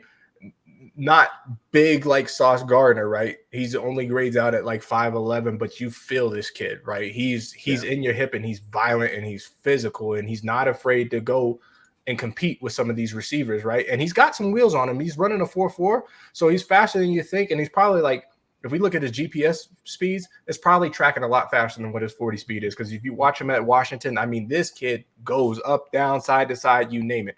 The George Karlaftis, I'm not as high on him as Mike is. For me, I think he plays a little stiff, but right, he's not a speed rusher. He's a power rusher. He's a guy that's going to try to go through you instead of around you. Maybe he can end up working some bend into his game as he progresses into the league. But I think it's a good fit for them. Especially you pair him with Chris Jones, right? He's going to give offensive lines nightmare. I don't like the fact that he's coming into the league talking. I've never heard anybody refer to Russell Wilson as little Russell Wilson. And if you don't think, like, don't let Russ fool you with the humility act. Like, he hears the chatter and he will be looking for him. The guy that sacked Russell Wilson more than any other player in the league, Aaron Donald, has never referred to Russell Wilson as little Russell Wilson. Never. Right. So I think true. Like, if you're going to come in chirping, you better be able to back it up, because the moment you get put on your back, we're going to talk about you, bro. And you're not going to be able to live it down. And he made himself a target for that line. Like 100%. Garrett Bowles already said, I love fresh meat. Like, I can't wait till we play them to see what he does against Garrett Bowles. He's a dog. 100%. And the Sky Moore, right? He's a Tyreek Hill replacement. There is no true. No, you're good. I got it. There is no true replacement for Tyreek Hill, right? Like, Tyreek Hill is a freak athlete. But if you're trying to replace similar style of play, skill set, speed, right? He fits into that. Not an overly big receiver, only 5'10". But he's going to come in and contribute right alongside MVS, Mecole Hardman, who I think is going to have a breakout season. Like, this is a guy that you can work down into the slot. You can put him over the top if you really needed to, if you want to stretch the field a little bit. I like Sky Moore a lot. Brian Cook, I think, me personally, I think he can come in there and compete with Justin Reed for the starting position day one. 100%. I think he's going to put Justin Reed under a lot of pressure, especially because the deal that they gave Justin Reed, like, you heard Honey Badger, he would have taken that deal. So I think I don't know the specifics of the Justin Reed deal, but I think it's structured in such a way that if Brian Cook comes in, they will feel comfortable moving Justin Reed, getting some capital, and I think they got Devin Key that would be sitting behind him as the number 2. So I really like that pick for them. I think if he's not the starter this year, he's the starter next year, if not by halfway through this season.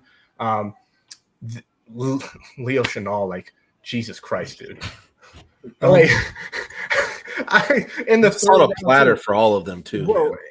Like, big, physical, is sideline to sideline speed. He ran a 4.53 at the combine we're talking about an interior linebacker, like, run stuffer, shoots the gaps, disruptive in the backfield, going to be a nightmare for offensive lines. And like I said, and this goes to the formula that they're building with the Chris Jones, right? next to Karlaftis. Now you got a guy who's not afraid to come down in those blitz packages and shoot those gaps. Like, it is going to be a nightmare for offensive coordinators to kind of figure out. Joshua Williams, right, out of Fayetteville, I like the pick. I think he has a chance also to kind of work himself into the starting lineup, or maybe, you know, come down in the slot or the nickel or stuff like that. But it's going to be like within the next 2 years, it's going to be McDuffie and Williams out there. Like, that's going to be their bookend corners. And everything else that they did was really just icing on the cake, depth signings and stuff like that. And Isaiah Pacheco, like, he really might see some play time for real. Because Clyde Edwards-Helaire, for whatever reason, we can't keep him healthy. And he brings a little something different than Clyde Edwards-Helaire does, right? Like, Clyde Edwards-Helaire, I think we can agree, is a little bit more physical runner, where Pacheco has got more of that home run speed. I think he ran almost under a 4.4, like a 4.37, something like that. So he's got that. He's got that breakaway speed, and I think he's going to be the guy that's catching passes out the backfield. He's going to be the guy that, you know, Mahomes is doing the no look dumps to. That's what's going to be happening, as opposed to bringing in a Tyreek Hill to do that. So that way Sky Moore can stay down the field. So I think a lot of, like I said, a lot of luxury picks for them. They definitely got a lot better. They're going to make sure that Cincinnati Bengals are not beating them, you know, in the AFC Championship game, and they're going to try to make it as hard on Josh Allen as possible in the AFC Championship game. And to my knowledge, I believe Patrick Mahomes, his contract kicks in this upcoming NFL season, right? Yeah. Yep. So it's like, I'm not gonna lie. Okay, I'll be honest with you, and I was wrong. Obviously, I was like, yeah, I don't want to say I was writing them off, because we have a talent like that. I mean, it's amazing, right?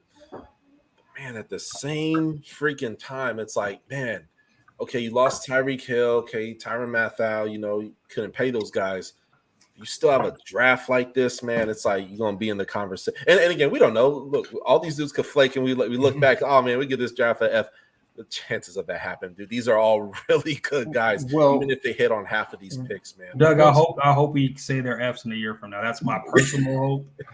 Personal hope. But to run back on what you said, Doug, like, don't get it twisted. The Kansas City Chiefs were prepared to pay Tyreek Hill. Yeah. They were, and him actually taking the bag to go back home, because I really think the Chiefs would have paid him what Miami paid him. Maybe not as much in the guarantees, just slightly under. But I think he really wanted the opportunity to go home and not have to deal with the taxes, because, you know, Florida very friendly with the taxes over there. I think that's why. And also, right, there is nobody on the Chiefs roster, and no disrespect to McCole Hardman, because I actually like McCole Hardman quite a bit. There's nobody on the Chiefs roster that can complement Hill's speed like Jalen Waddle can. And I think that the prospect of playing with that, I think is very exciting for him, regardless of what the quarterback situation is, right? I think he knows he's going into an inferior quarterback situation, but I think he also knows if that doesn't shake out this year, we get in a quarterback next year. Like 100% they get in a quarterback. So this actually, him leaving actually played right into the Kansas City's hand. Yeah. And if you look at Mahomes' contract, because of when it was done, in comparison to these recent quarterback contracts that have gotten done, and what the future contracts, like the Kyler Murray, who is going to be the very next contract to get done. Joe Burrow, Lamar Jackson, Patrick Mahomes' contract is going to be an absolute steal, and the way that it is written, he cannot negotiate his contract for the first 3 years of this new deal. So even if he plays it out, right, the first time he can come back to the table and it's written in the contract and say, hey, we need to renegotiate because all these other people are getting paid and I'm better than them, he can't do it for 3 years. Which keeps them very steady. They paid Kelsey a decent money. Now you're not paying any top receiver money out there. You're not paying top running back money. You're not paying top lineman money. You're not paying top defensive money. Yeah. Like, they have space to navigate and to be good for a few years. And I think what a lot of people, especially divisional rivals, were waiting on, wait until that Mahomes contract kicks in. Then you guys are going to be shut down because you can't navigate the cap. Well, guess what? Tyreek Hill did them a massive favor. I said that last year, and then they were like, we got some for you, Mike Williams. Tyreek Hill just did them a massive favor, man. And I think, draft aside, right, I think this season is going to showcase who has a good front office and who doesn't. Because Rams came out here and won with the F them picks philosophy. And I think this is a This is a copycat league. We can all agree it's a copycat league, whether you like the F them picks formula or don't like the F them picks formula. You can't deny that because the Rams won the Super Bowl utilizing that formula, it did not embolden a lot of these other teams to adopt similar formulas. Now, the easy part of the F them picks formula is F-ing them picks. That's the easy part. The backside of that is, how do you draft when you don't have those premium picks? Who are you bringing in? How do you get all of that stuff to work? Scouts. Do you hit on that? How well can you manage your cap when it's bucked up against this thing? Because we've traded for stars or we've developed stars. We want to pay them. We want to keep them in the building. Are you afraid to cut a guy and that's good and let him go to somebody else and bring in, and start the guy that you picked in the 6th round? Only time is going to tell if the F and picks formula is successful for these other teams. It's going to be very, very interesting watching all of these teams that now have these big stars and big contracts. How are they going to manage that a year from now, 2 years from now? Like the Josh Allen contract, I think, kicks in this year, right? Mm-hmm. Vaughn is making real money this year. Stephon Diggs is making real money this year. There's a lot of stuff that's happening over in Buffalo. It's same thing with Tre'Davious White making real money. Yeah. And I think with the reset of these markets for both corner and receiver, there's a lot of guys who are not up to be paid, but their contracts are coming up and they're going to be knocking on the door saying, hey, we need to come talk about this money. Because this ain't right. Yeah. Jalen Ramsey is one of those players that I do expect to be looking about a year from now, coming back to the Rams and saying, I need y'all to come to the table. We need to renegotiate this. You better not play Jamar Chase the last game before he negotiates that contract. Right. The only thing I can say about that is one, Jamar Chase, a hell of a receiver.